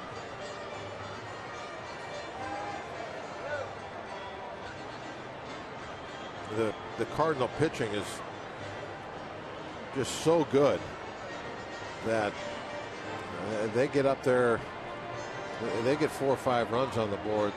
Man, I don't know. That makes it awfully tough. And I'm sure they're thinking the same way in this entire series against the Pirates with the way our pitching's been. They have to, their pressure is on their pitching staff just like ours to hold it down, keep it at a manageable amount. The deficit has to be close. John Lackey, he'll go 2 days from now on Saturday. Now Deolis Guerra warming up. He pitched 2 real solid innings of relief last night. And Molina, a base hit to left center field. 2 more are going to come in. Borges scores. Carpenter behind him. 4-0 St. Louis. And this is trouble. Yeah, there was a couple unfortunate things that happened in this inning, but after making that great pitch to Hayward, to jump out in front of him and then to lose him and walk him to bring up Molina with the bases loaded, that kind of a little bit of a self-inflicted wound.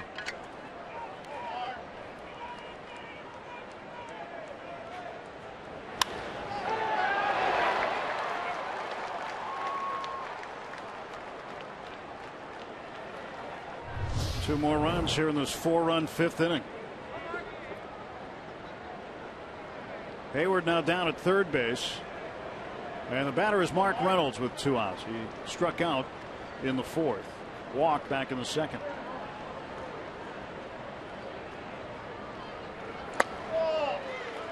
Strike 1 to Reynolds.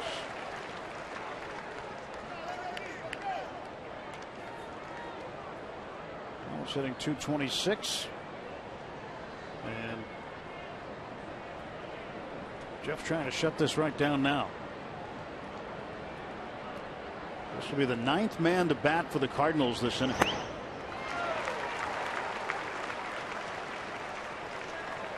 Grichuk, who's on deck, led off with a base hit, scored the first run.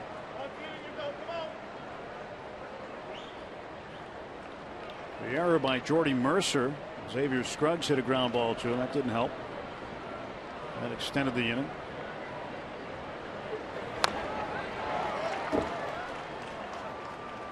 That put it where you had runners at first and second, nobody out, and Carlos Martinez, a sacrifice bunt. And then on what would have been ball 4, Peter Borges hit by a pitch on the elbow. Matt Carpenter, with the bases loaded, does what he usually does for St. Louis, and he delivered. The 0-2 pitch. And down to second base on a delayed steal is Molina. Yeah, you can't make mistakes in a series like this. Been a couple of them tonight by the Pirates. At the end of the night, you know, when you got two pitching staffs like this, it's probably going to be who makes the least amount of mistakes, whether the defense or base running, whatever, that they're going to win the ball game. Well, the Pirates had a couple issues on the bases, and they had an issue in the field. And Molina just takes off. Walker there, but no throw by Cervelli. Did Cervelli drop that ball? I don't think he did.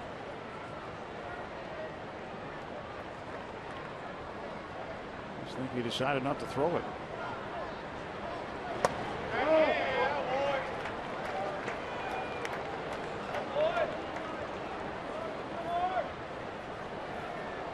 Two balls, two strikes.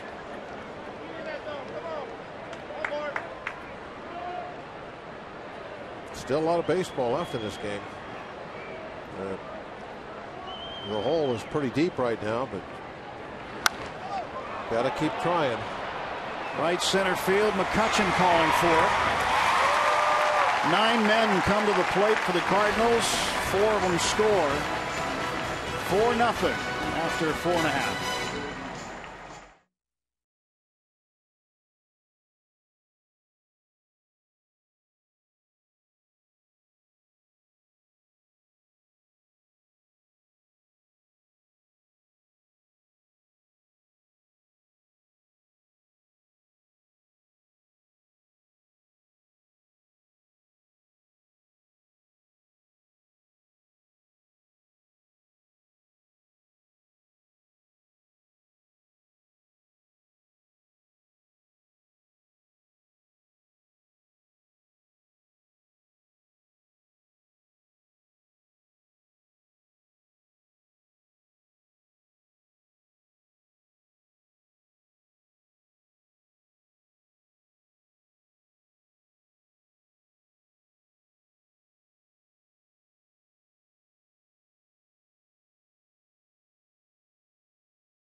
Pirates Baseball on Root Sports is brought to you by Allegheny Health Network.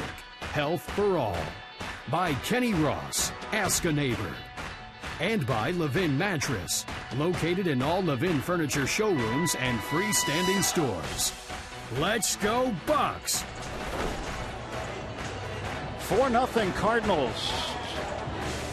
3 unearned runs in the top of the 5th for St. Louis. And Dale and Jerome Nadio changing out camera lens, so keep giving you that shot from behind home plate.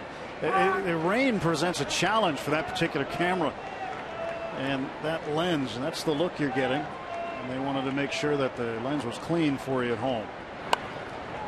And this one is going to be picked up fair. Molina fires it down to first base to retire Rodriguez.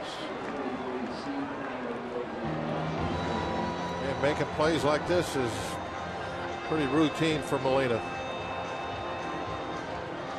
He's pretty much been the best defensive catcher in the game for a while now. Look how quickly he was able to get this.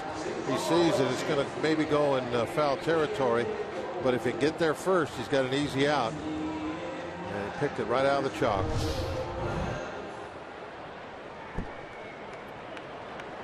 Well, one down, and Steve Lombardozzi will pinch hit for Jeff Locke. So Locke's night has concluded after 5 innings.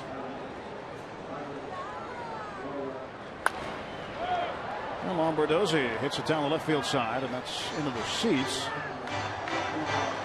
0-2 to Lombardozzi. Doesn't have a hit yet with the Bucks. Switch hitter batting left-handed. And Vance Worley will try to give the Pirates some length out of the bullpen when he comes on in the 6th. 0-2. Lombardozzi out on strikes. It's that fine changeup that Martinez possesses. Probably his second best pitch after that big fastball he has, although he's also shown, especially tonight, that he can snap off a pretty good slider with some good velocity on it. He just got playing good stuff. Great young arm from the Cardinals. Polanco has doubled and walked. Breaking ball for a strike. Took a lot off that one. More of a get me over, get ahead breaking ball. And when he wants to get a swing and miss, we've seen him throw that slider up there at 88, 89 miles an hour tonight. It's going to be another one of those slow ones. 85, threw that one a little harder.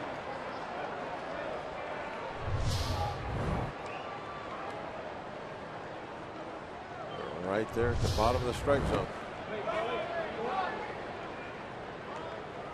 Ball and 2 strikes now to Polanco.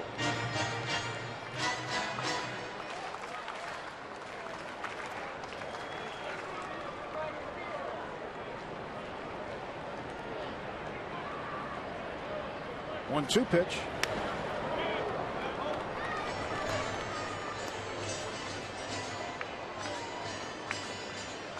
Well, now with a 4-run lead for Martinez, he's just going to, I mean, you don't see him shaking off Molina all that much. A lot of the Cardinal pitchers don't. He goes down the left field side, and a long run for Gritchett. He won't get it. It's in the seats. Well, the main thing for him now, it's going to be all about throwing strikes. And he doesn't have to worry about a solo home run hurting him. So if he gets behind 1-0, 2-0, he can just say, hey, I got great stuff. I'm going to throw it right down the middle.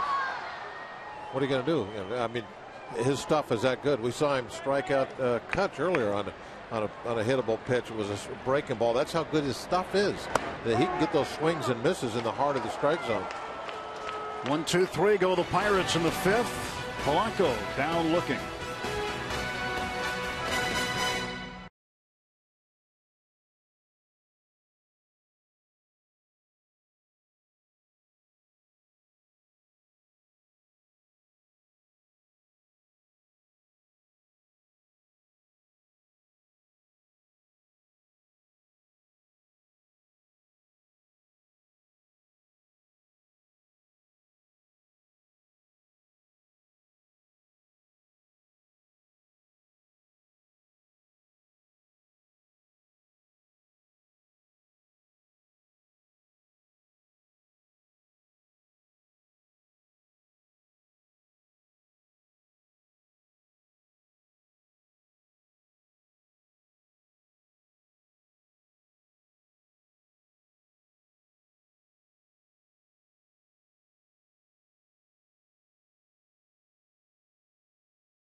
authority of the Pittsburgh Pirates and may not be reproduced or retransmitted in any form. And the accounts and descriptions of this game may not be disseminated without the express written consent of the Pittsburgh Pirates. Here in Pittsburgh, the Pirates trailing the Cardinals 4-0. You can slug your way to the Home Run Derby crown and master the free award-winning game millions are playing. Download MLB.com Home Run Derby free on the App Store and Google Play.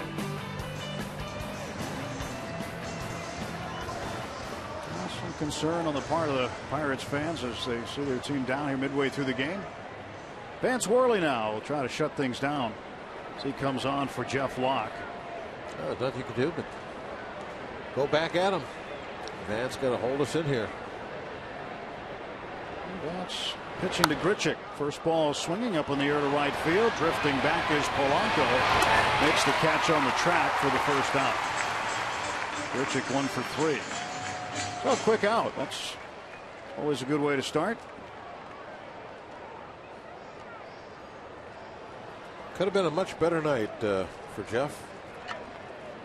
It's just that sometimes it's a very thin line between a good start and one that's not so good. Little broken bat hits here or there, maybe a play that needs to be made is not. Things can go south, walk somebody at a wrong bad time. That's basically how that inning got away from him. Colton Wong up there to pinch hit. He was activated, not activated, but approved to go, cleared to play. Came out of the game in Chicago recently with concussion-like symptoms, but could not go on the disabled list. And he is hitting in the 8th spot for Xavier Scruggs.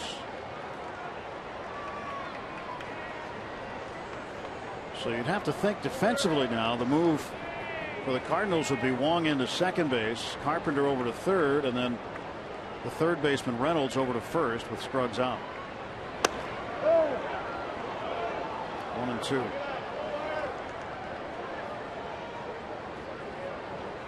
Colton Wong has come up with some big home runs for the Cardinals against the Pirates and drills a base hit here. Yeah, he's been showing some power this year. He has 9.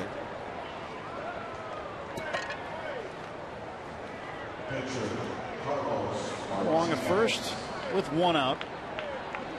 We'll bring up the pitcher Carlos Martinez. Martinez a sacrifice bunt in the 5th, and back in the 3rd inning he grounded out to Neil Walker. Certainly would imagine he'll be sacrifice bunting again here. Trying to. Gunn coming in at third base. And I think he was out of the box there. Looked like his front foot might have been out. Moved both feet before he got the bat around. Let's take a look at his front foot here. Well, right on the line. Toe was. Then he stepped out.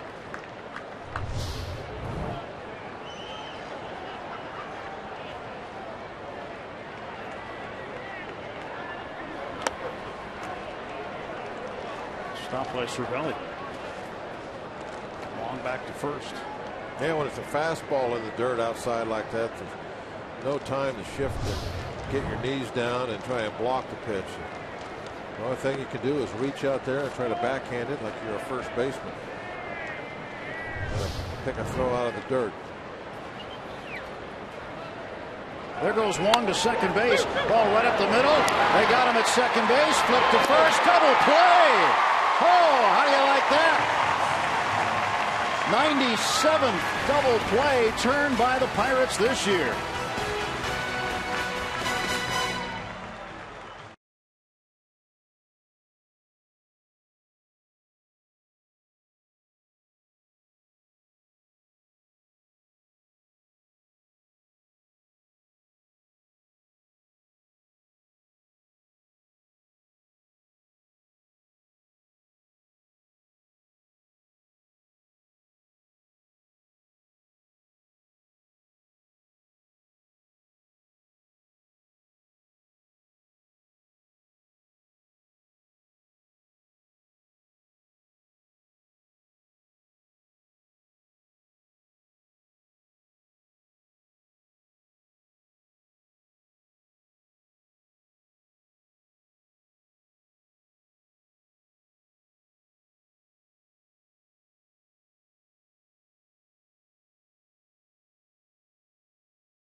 Twirly and Francisco Cervelli chatting about the double play that Martinez hit into right here. It is our Chick-fil-A double play. Nice play by Worley. A great play by Worley. I mean, this is one of those deals where you got like a little clock in your head. You don't have time to look back on the hit and run. You got to just pick it, and you know, okay, it was hit sharply enough. I got a shot. No time to look at that. You got to turn and fire. And even if you don't have it, most of the time you'll still get that out over at first base if the ball is hit sharply enough. So it's worth the risk. And especially the last thing I like about it, when you're 4 runs down, you have to take some risk on defense. You can't fall behind any further. So go ahead, take a chance. Maybe it'll pay off. Great job by Worley. Good decision, good execution. And Martinez, quite upset, flipped the bat high in the air, and then after the play slammed the helmet down. Well, normally when you get a hit and run and you make that good contact on the ground, you've done your job. And you're very happy about things, but didn't work out that time. Carpenter to third, Wong in at second, and Reynolds over at first base. Cardinals have adjusted the infield. Colton Wong is in the ball game. Neil Walker will lead off, then Andrew McCutchen and Jung Ho Kang.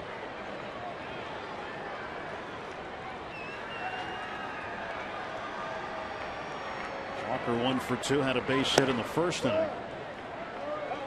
And he struck out swinging in the third. Don't have to get all 4 back now, but need to start chipping away at this lead. Got to get a run. Got to get something up on that board. That's but goose eggs right now. Pirates also stuck on just 3 hits.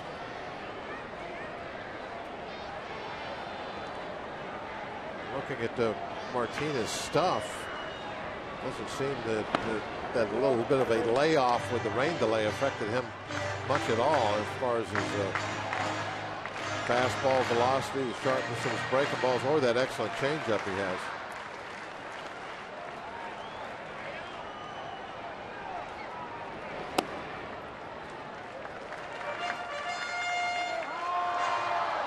Three balls and a strike to Neal.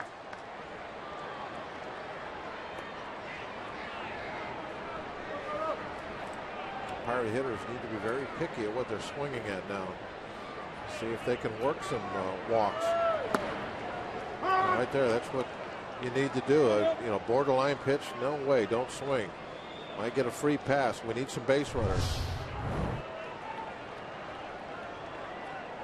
Even though you probably think, okay, that's going to be a strike, you can't swing at it.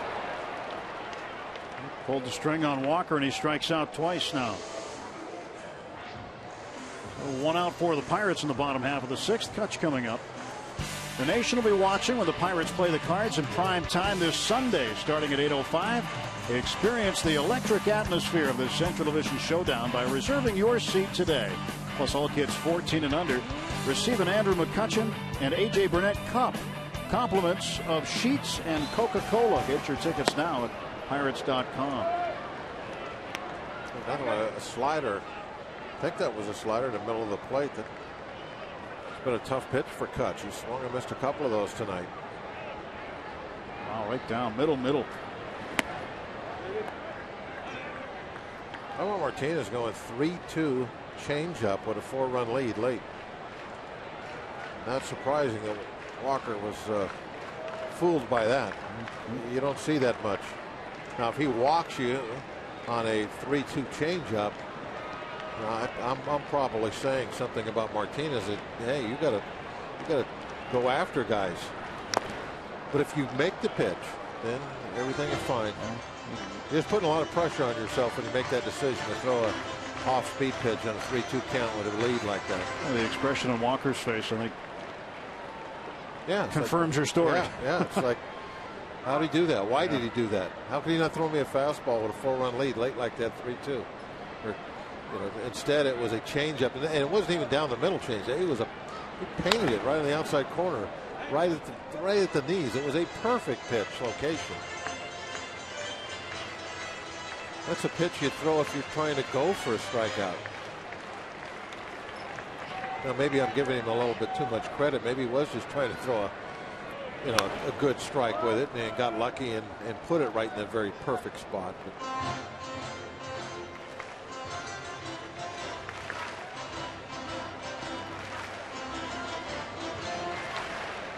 Kutch back in there. 1 ball, 2 strikes, and see the sign delivered. Martinez, 1, 2, 3, go. Cuts it right into the glove of Carpenter. 2 men out. Let's give you a little idea how quick Kutch's bat can be. This fastball, the velocity was 97 miles an hour, and it's inside off the plate, and he's able to get the head of the bat to it and hit it hard down to third base. You got to have a quick swing to be able to get the head of the bat to that 97 that's off the plate inside like that.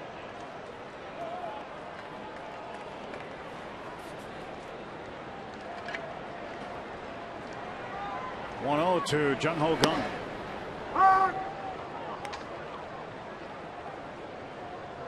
A lot of 97s now. You noticing that?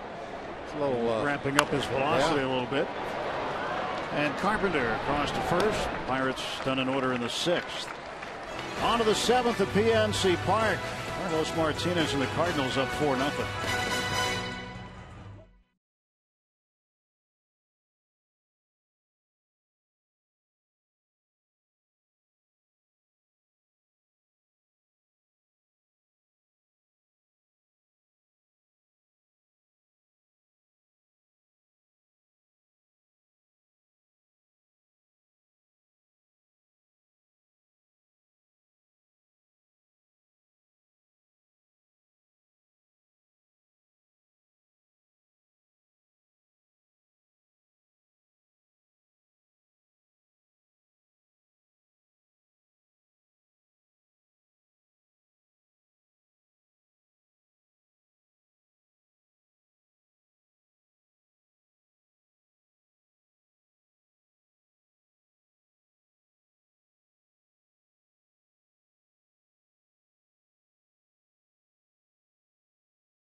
Vance Worley started the top of the 7th inning on the hill facing Peter Borges, top of the Cardinal order. First ball swinging into left center field, and Sean Rodriguez retires. 1 pitch and 1 out in the 7th. It's now time for you to tweet your strongest fan photo. Use Pit Data Strong Fan, the hashtag, and you just might see yourself in an upcoming broadcast here on Rouge Sports. It's brought to you by T-Mobile. Again, the hashtag Pit Data Strong Fan. Sending your pictures via Twitter. Bob's been waiting. Renegades of the Rotunda have been waiting also. Not much to party about up there on the Rotunda tonight. Carpenter 2 hits tonight. He's come through with the bases loaded. Still got a third of the game left, though. Bases empty, and Worley throws the 0-1 inside. So many of these games between the Pirates and the Cardinals that no matter what happens earlier in the ball game, that last inning in the 9th, somehow, some way, it gets exciting.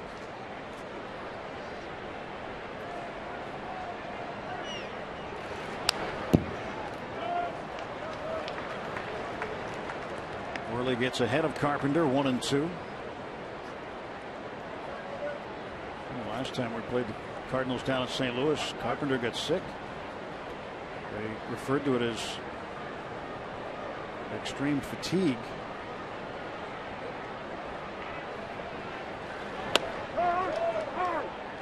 And he goes down looking. Strike out for Worley, his first of the game. There are 2 out for the Cardinals. Excellent pitch. Really trying to run this ball in right underneath his hands. You saw where the target was, and he hit it.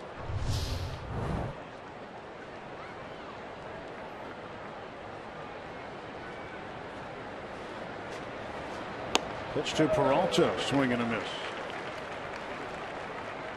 Shortstop for the Cardinals is 0 for 3. Carpenter not happy with that call, but really that pitch and the one he knocked the 2 runs in, probably in the same exact spot.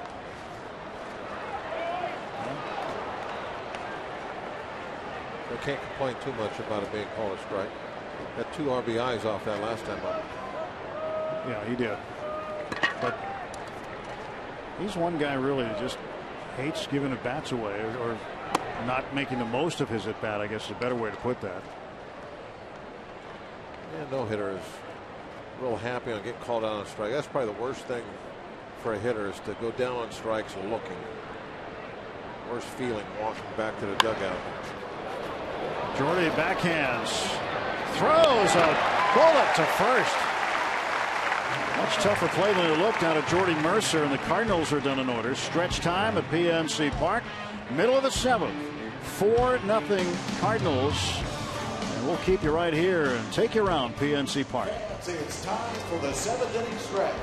We invite you now to stand, follow the bouncing Eaton Park Smiley Cookie, and join everyone watching at home on Root Sports as we sing "Take Me Out to the Ball Game."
Pirates, no runs, 3 hits and an error. Vance Worley, a clean inning in the top of the 7th with 1 strikeout. So far, he's gone 2 innings, faced 6 batters, and led a double play in the 6th. So Carlos Martinez starting the bottom of the 7th for St. Louis, facing Cervelli. Strike 1 to Francisco. He had a base hit in the 4th inning. Pirates have had their chances to score tonight, and for one reason or another, they've all gone by the boards. Cervelli reaches for that one, and it's strike 2. That's a swing and a miss breaking ball, that hard slider at 88. That's what I was talking about earlier, when Cervelli was able to not chase that ball off the plate. It's such an easy pitch to swing and miss.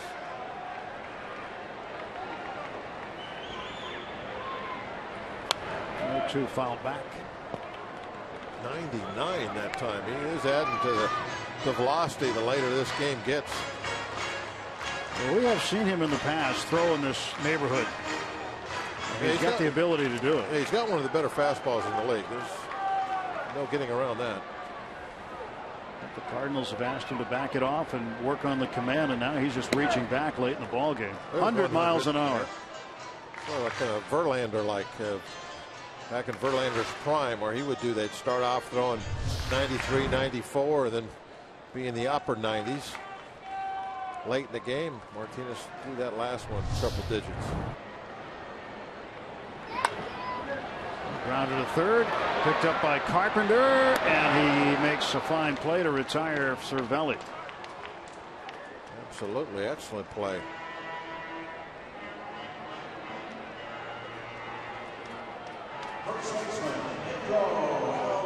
Third base, second base, doesn't matter. Mostly third base. In fact, he made the All-Star team his first year as a second baseman and then went back to third the very next year. He's been one of the more consistent performers in the National League over the last handful of years.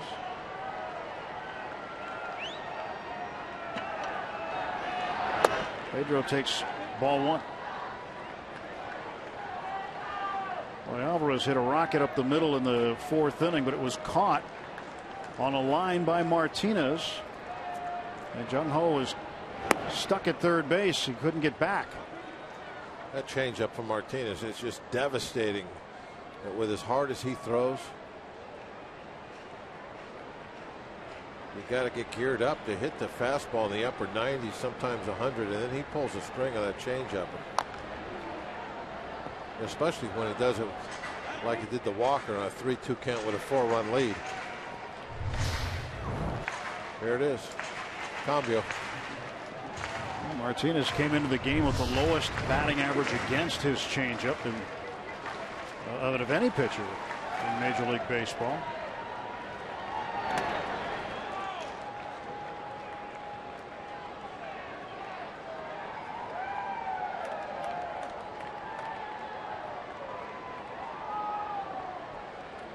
The right-hander in search of his 10th victory, 9-3.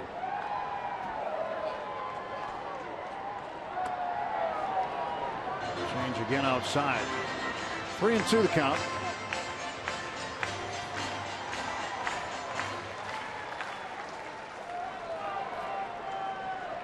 And the payoff. And Pedro went after it outside. There it is again. Another change. Yeah, again though, but 3-2 with the 4-run lead late in the ball game. I mean, and this one's not a strike. If Pedro doesn't swing at this, you've just walked a hitter with the big 4-run lead. The thing you want to not do. Now, if you're making pitches like that and it's a 1-run ball game, that's totally understandable. But with a 4-run lead, your main thing when you get to 3 balls is I don't want to walk anybody. If anybody gets on base, they got to hit their way on. And you're taking a big chance by dropping that changeup off the plate, hoping for a swing.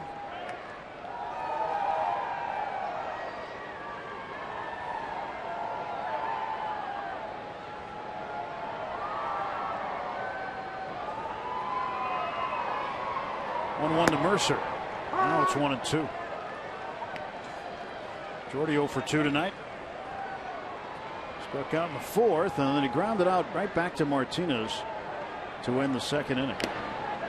And he strikes out here on a foul tip. Carlos Martinez has retired 11 straight. 4-0 Cardinals.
Sports, the airtime.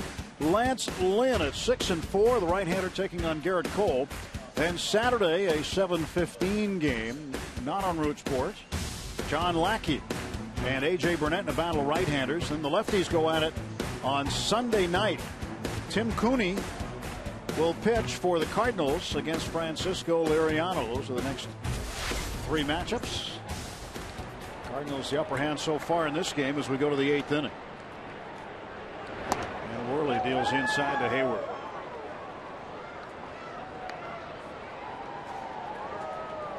Hayward tonight has walked twice and then bounced out to Alvarez at first base.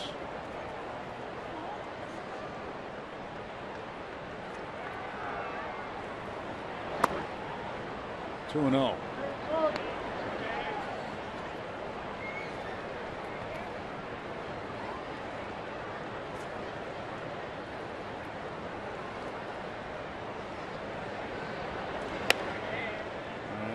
Falls way behind Hayward here.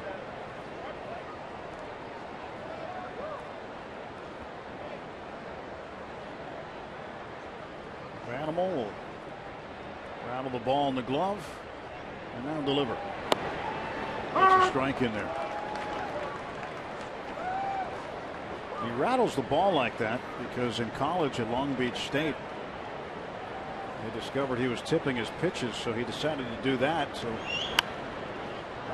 batter and the other team wouldn't be able to figure out what it was that he was gripping in his glove.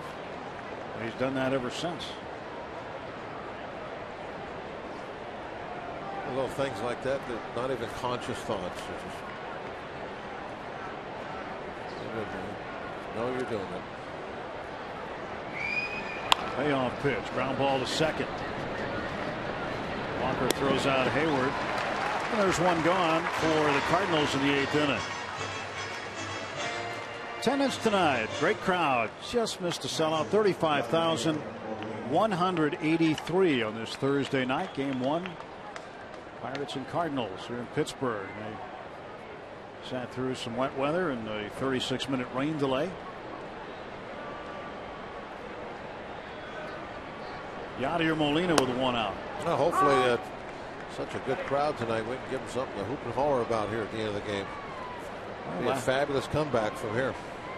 Last 2 games, it's been the 8th inning for the Pirates. And the key inning.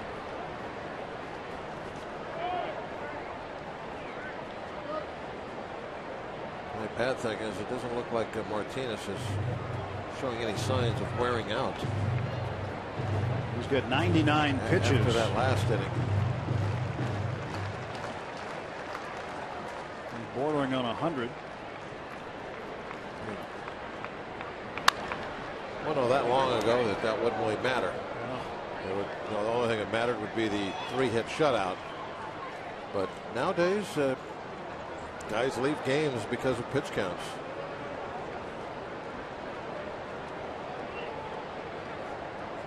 Maybe we won't have to do it against Martinez. Fouled off down the right side. Stays 0-2 to Molina. Molina came up in the 5th inning and produced a 2-run single.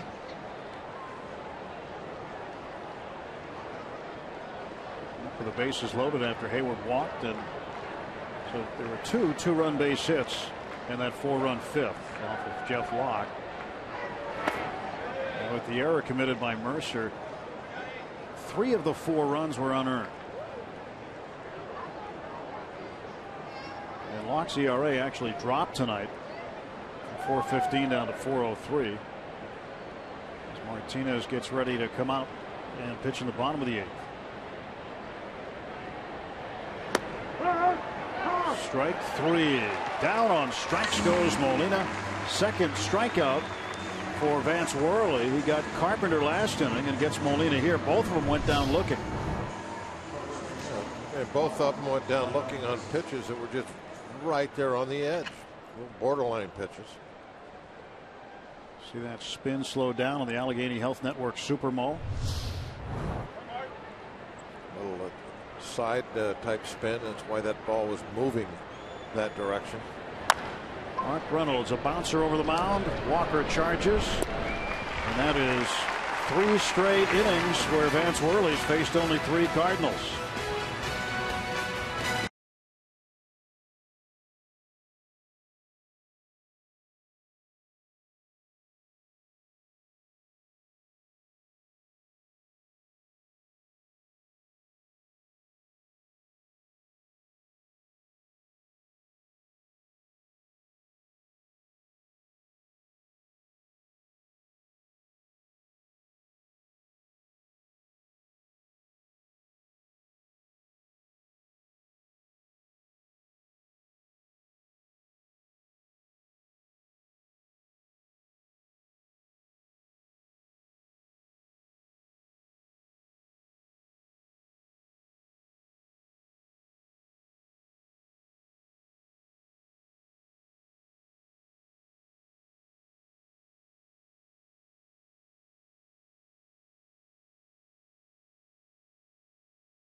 Of unexpected, never should have happened victories tonight on Inside Pirates Baseball. Jason Kendall, Pie Trainer, and Don Slott are a few who sealed a win by ripping it away from a surefire defeat.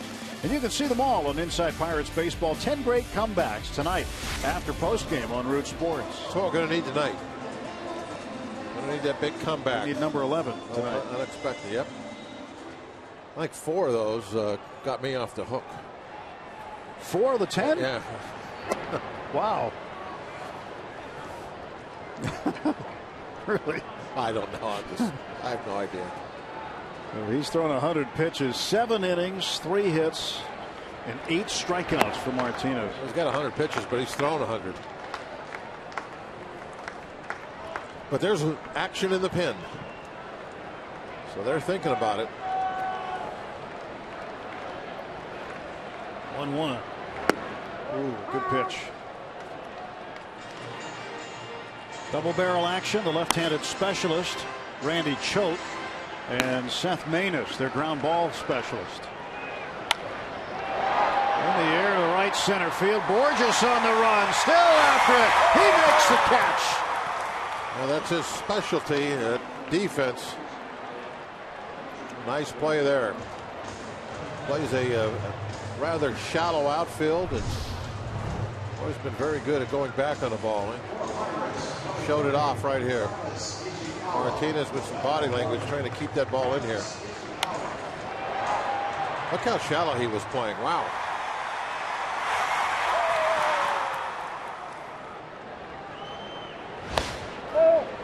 That's why they acquired him when they did. They wanted to get somebody that could really play some excellent defense out in center field.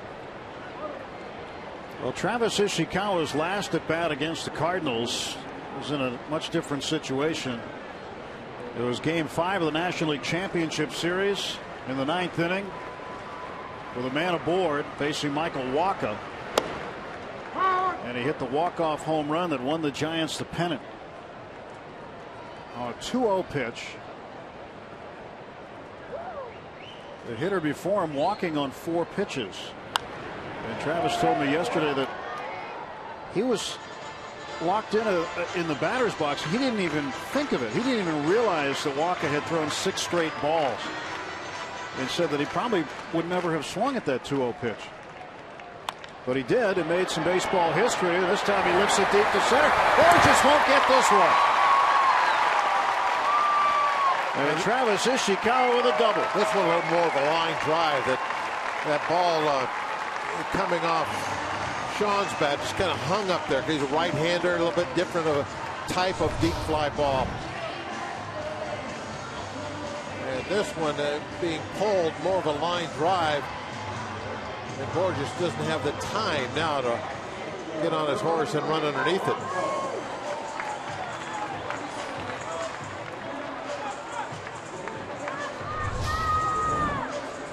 Cardinal killer. Yep. His last 2 hits against the Cardinals, a home run and a double. Many months apart. And Mike Matheny is coming out to get Martinez. He's seen enough. 108 pitches. That's rough. You let a man get on base and you're yanked. You know, I'm thinking maybe that's why he was throwing those 3-2 changeups, going for the strikeouts earlier. Not going to finish the game anyway. Randy Choate will come on to face the left-hander Gregory Polanco. Polanco scheduled to hit when we come back.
Chases the Cardinals starter, but what a night he had, Bob. 8 strikeouts, 7 1/3 innings. Yeah, he has such great stuff.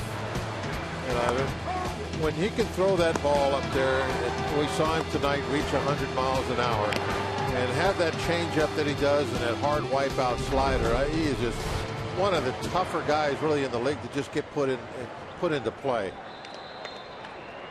He is going to be very good for a long, long time. What a talent. Randy Choate comes on to face the lefties. And with Walker on deck, we might see him face 2 guys in a row to make Neil bat right-handed.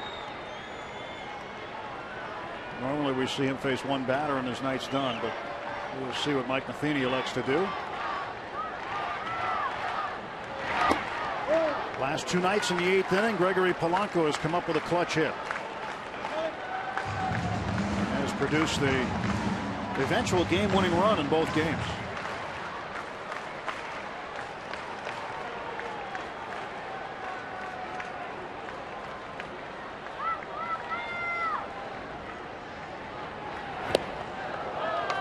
A swinging strike, 1-1.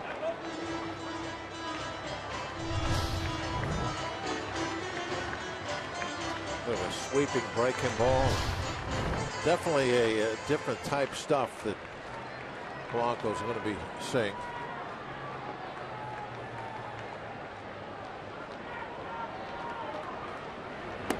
Outside. Low as well, 2-1.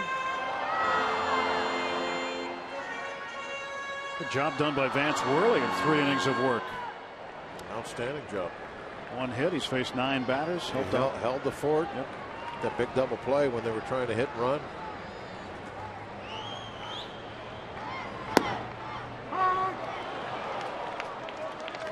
Two and 2.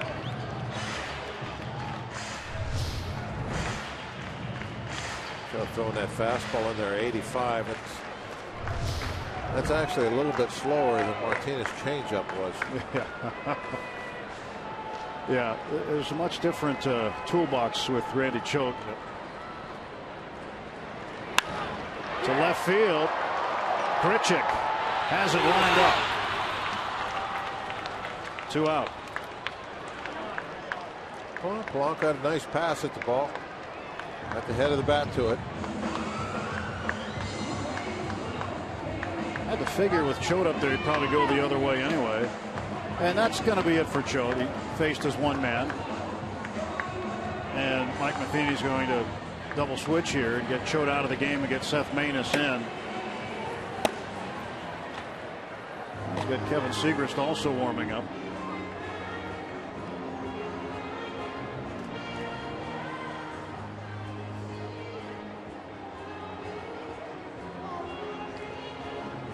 As Dan Johnson, 35-year-old, just called up from AAA Memphis. He will come on as part of the double switch. We'll break it down for you when we come back.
Allegheny Health Network Supermo showing us some great shots from tonight's action. 4-0 Cardinals, bottom of the 8th, 2 out. Ishikawa the runner at second base, and Dan Johnson will come on to play first. He will be put in the 9th spot in the batting order, so he'll hit third in the top of the 9th inning. Mark Reynolds is out, and that's where the new pitcher is inserted into the batting order, Seth Maness, as the Cardinals will let Neil Walker bat left-handed.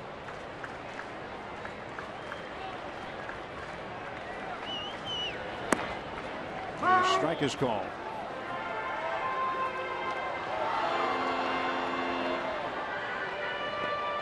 Should Maness' numbers on the year.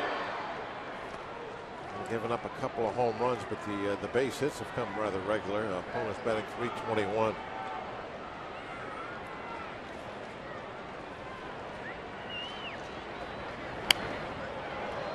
Nothing in 2 to Neal. Walker was trying to be very patient to take a strike. He was upset with that first call. Put him in the hole. First ball looked like it was downstairs, got called a strike. You can see where it was.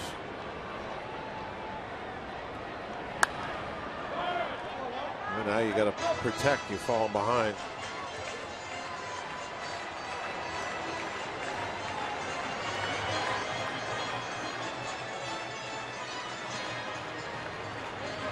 Martinez watching his bullpen work now.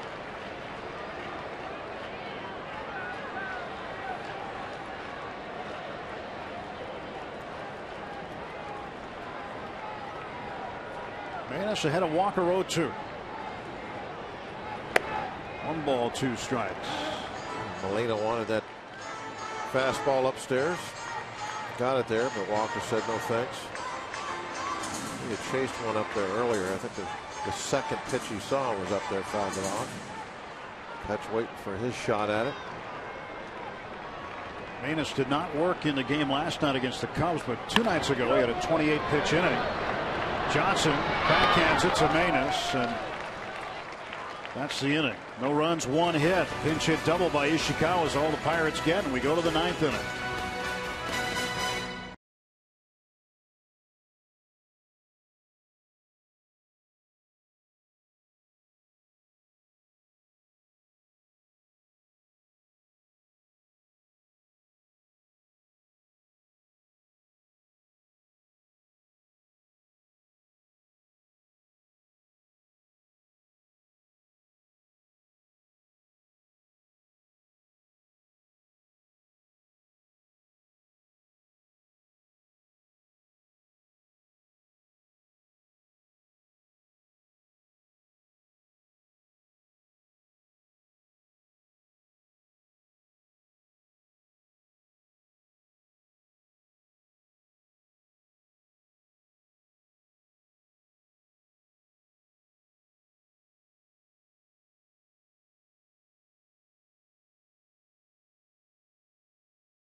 Inning for St. Louis, and nothing on either side of that. Pirates have not been able to get on the scoreboard tonight. The Pirates continue this series against the Cardinals tomorrow night. Coverage starts at 6:30 with Pirates pregame presented by WB Mason on Root Sports. Lance Lynn will pitch for the Cardinals. He's 6-4. He will oppose right-hander Garrett Cole, who is 12-3, looking for his 13th win of the season tomorrow night. Ishikawa stays in the game. He will play left field. And Sean Rodriguez moves in to play second base with Walker out. A double switch gets Caminero in the ball game. And Caminero might be throwing some 100-mile-an-hour pitches also up there. Watching Martinez do that. He's been doing that frequently all year long, coming out of the bullpen. Putting up those good numbers with that power fastball. In the bottom third of the order, Grichuk will lead off. Taking a strike at 98. 98. Century mark is in reach. Grichuk, Wong, and Johnson to bat in the top of the 9th inning. Walker made the last out. Replaced with the double switch, so Caminero in his spot in the batting order. Ishikawa remains in the 9 spot. As he came off the field, he definitely was having a little discussion, home plate umpire, about the calls, particularly that first pitch, that last inning. Not a happy camper right now. Tough night. Caminero deals 0-2. Struck him out. Got him looking.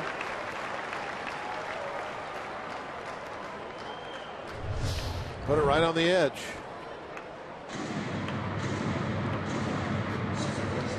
A little paint right there on the black.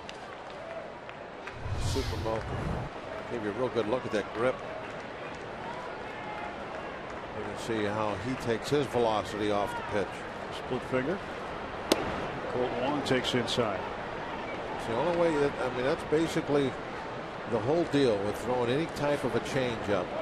With that grip, you take 1 or 2 of your power fingers off the back of the baseball And that way you can maintain your same arm speed and just back about 10 miles an hour off the pitch just because of that. And that split finger is a way of doing that. Just can't throw it as hard, no matter how fast your arm is. The ball's not going as hard as your fastball. Oh man! Colt Wong is drilled. 99 right in the middle of the back.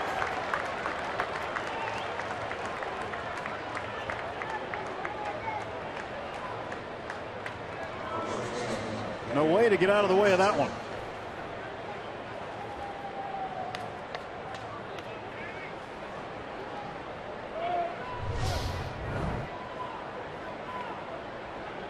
Oh man, that's an absolute replay of the one that got gonged. You're just not going to get out of the way.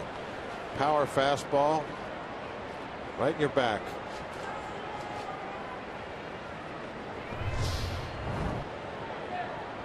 Yeah, there's nothing you can complain about. Martinez did the same thing, so you just have to turn the page and go on if you're the Cardinals. And that was just supposed to be an inside fastball. You can see Cervelli set up on that inside corner, and Caminero just kind of duck hooked it a little bit. You can see the target. See him slide inside. Man, how about the sound of that? Does that make you flinch when you? That will leave a see mark. that? Yeah, that's. Yeah, the two guys tonight are going to have a nice bruise on their back. It's going to be multicolored. Jung Ho got hit too. Right between the 2 and the 7 in his back. Colt Wong wearing one here this inning. 2-7, 1-6. -1 each on each side. How ironic. Coincidental. Always use ironic in one I shouldn't. It's coincidence. It's okay, Bob. It's all right. I know what you meant. It's not the only thing I say wrong.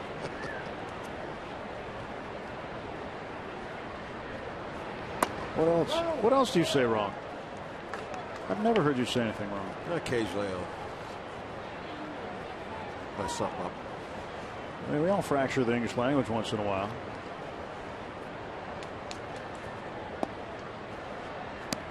Tomorrow's headlines today.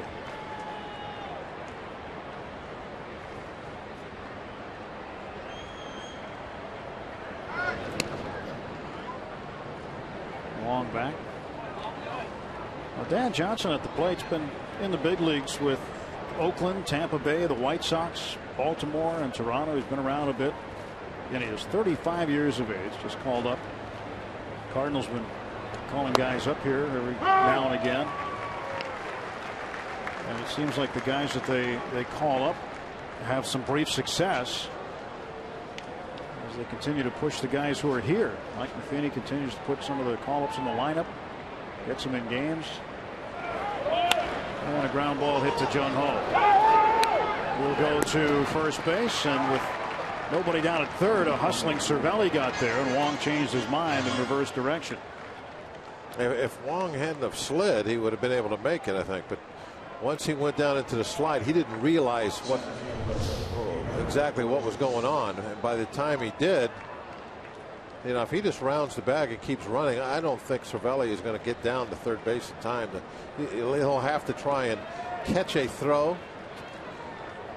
Alvarez is going to have to hit him like a quarterback. If Wong would have realized it, he might have, and hadn't have slid, he probably could have made it. I mean, that's something that I think all base runners, as the years go by, are going to become more and more aware of it. When there's any kind of a shift, and you have guys that are playing out of position, and there's not a true third baseman, it always has to be on your mind. Can I get the third if there's no play on me at second? You might see guys not sliding. Sliding is a natural tendency. You think it might be forced, but I mean, you might just see guys continue full speed around. The first guy we saw that was, I think, last year or the year before, we saw Ryan Braun. Yeah, the Brewers did it. keep on trucking and go right to third base.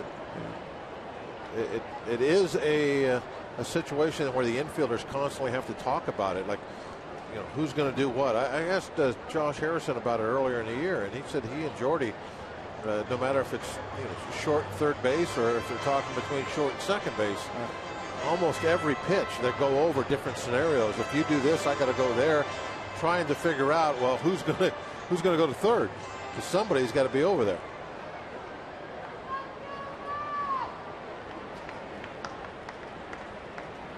No balls and 2 strikes to Borges. 2 down. And he struck him out. 2 strikeouts for Archimedes Caminero. Last wraps for the Pirates, down 4-0.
Pirates need a rally.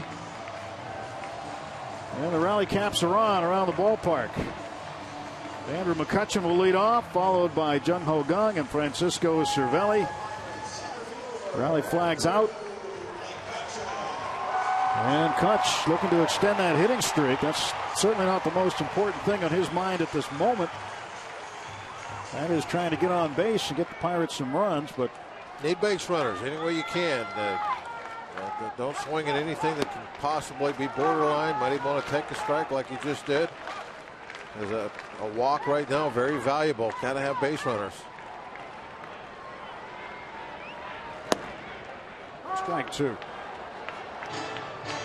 think Kutch like that very much. Now they got 2, one on each corner of the plate.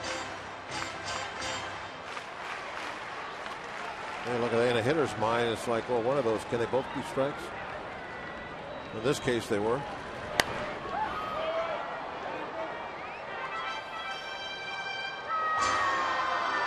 Manus on here, non-save situation, so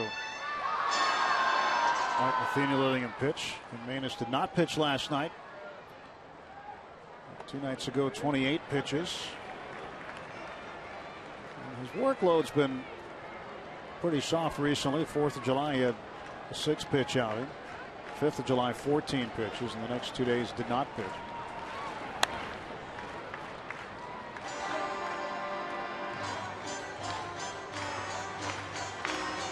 Ball 2 strikes to McCutchen.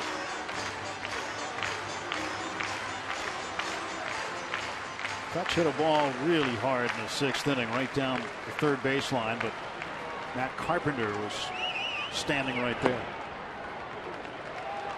2-2. Got a few Adam balls tonight. One of the key ones, Alvarez in the 4th inning, putting a shot back to the pitcher Martinez, who caught it midair and started a double play. See Carpenter right there guarding that line. Don't really know why though. 4-run lead. Well, what? I mean, you want to. I'm questioning. You want to play the spot that you think he's going to most likely hit the ball. Now apparently they think he's most likely going to hit the ball right down the chalk line, because they're giving him that hole right to take away the double down the line.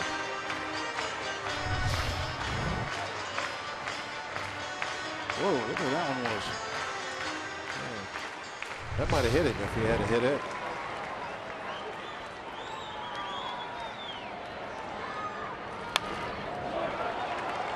Still battling.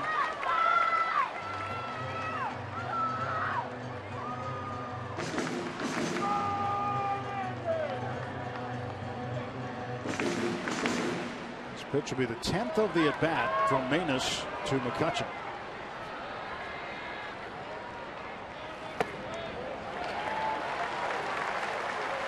Three and two.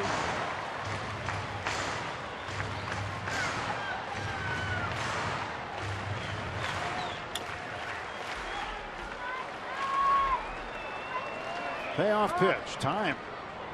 Whoa. That one was headed for the mascot.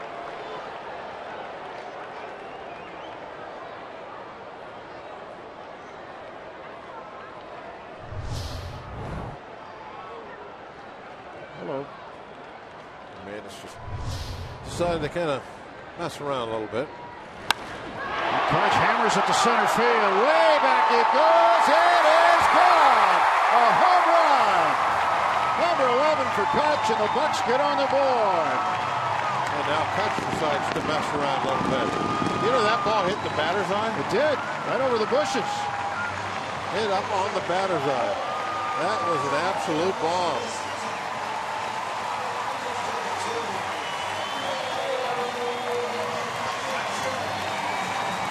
This hitting streak gets extended in the process. Well, that's doing it in style. Hitting one for about 430.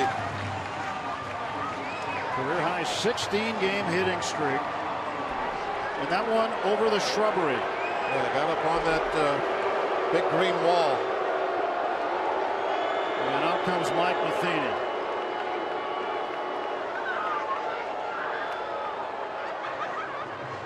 Manus will be relieved of duty after giving up a leadoff home run to McCutchen.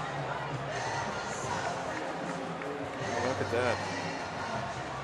Ball in the inside half of the plate, and he just took it right back through the middle with authority.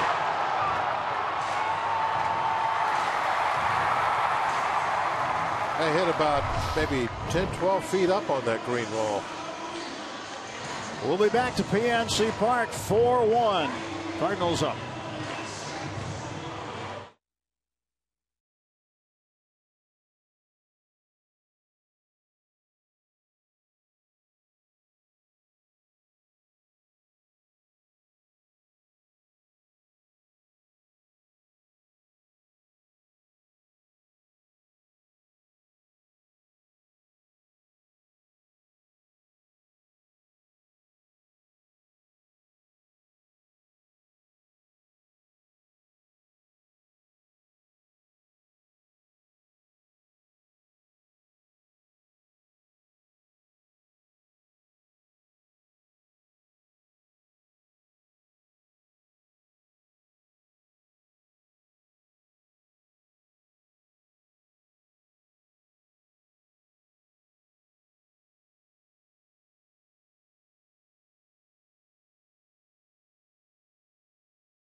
Shrubbery off the batter's eye, an estimated 443 feet. Now Trevor Rosenthal will get reacquainted with Jung Ho Gung. First time Gung faced him, he hit a first pitch out over the wall in left center field at Busch Stadium for a home run.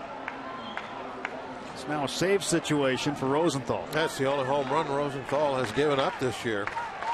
And normally gives up nothing anyway. What a fantastic season.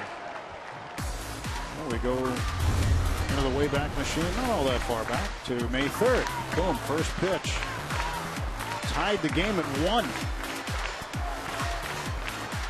A nice afternoon at Busch Stadium.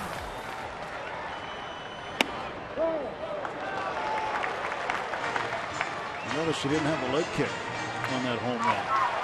Usually he'll not use the leg kick with 2 strikes, and sometimes he does. Just depends, I guess. This one in the air to left, going back after it, Grichuk. 1 out.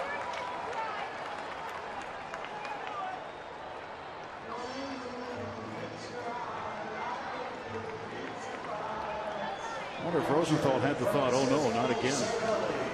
At least for a moment. Well, you would think he remembers it since he's only given up 1.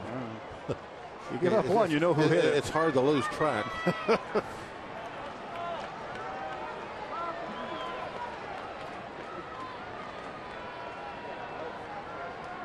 Cervelli with a base hit tonight. That came in the 4th inning.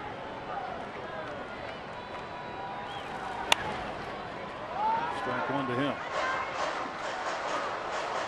Been some hard throwers out there tonight. Martinez, Caminero, now Rosenthal.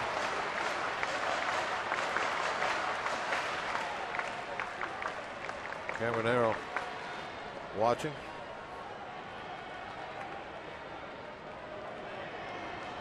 Here comes the 0-1. 0-2 to Cervelli.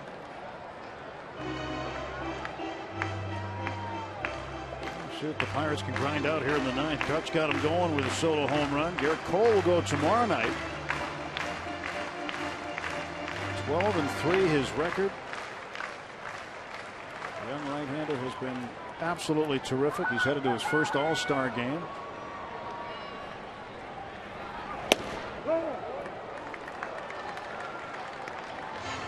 And the Pirates and Cardinals have the Sunday night game prior to the All-Star game, so schedule is a little bit more challenging to get to Cincinnati on Monday.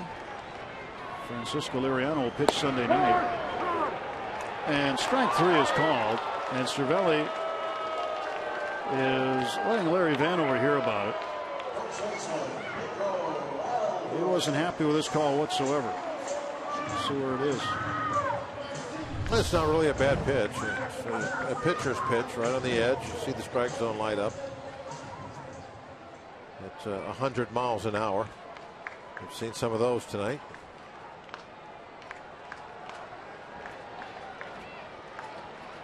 Cervelli down on strikes, and the Pirates down to their final out. Pirate hitter's a little frustrated. Pedro got a fastball on the outside corner. He'd been dealt a lot of changeups earlier by Martinez.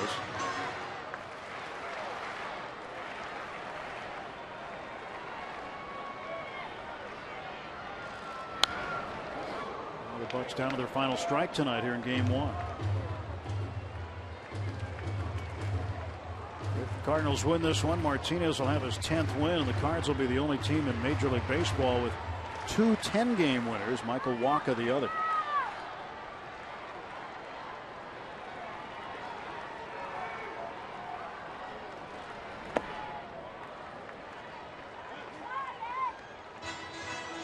They're looking for one more good swing tonight.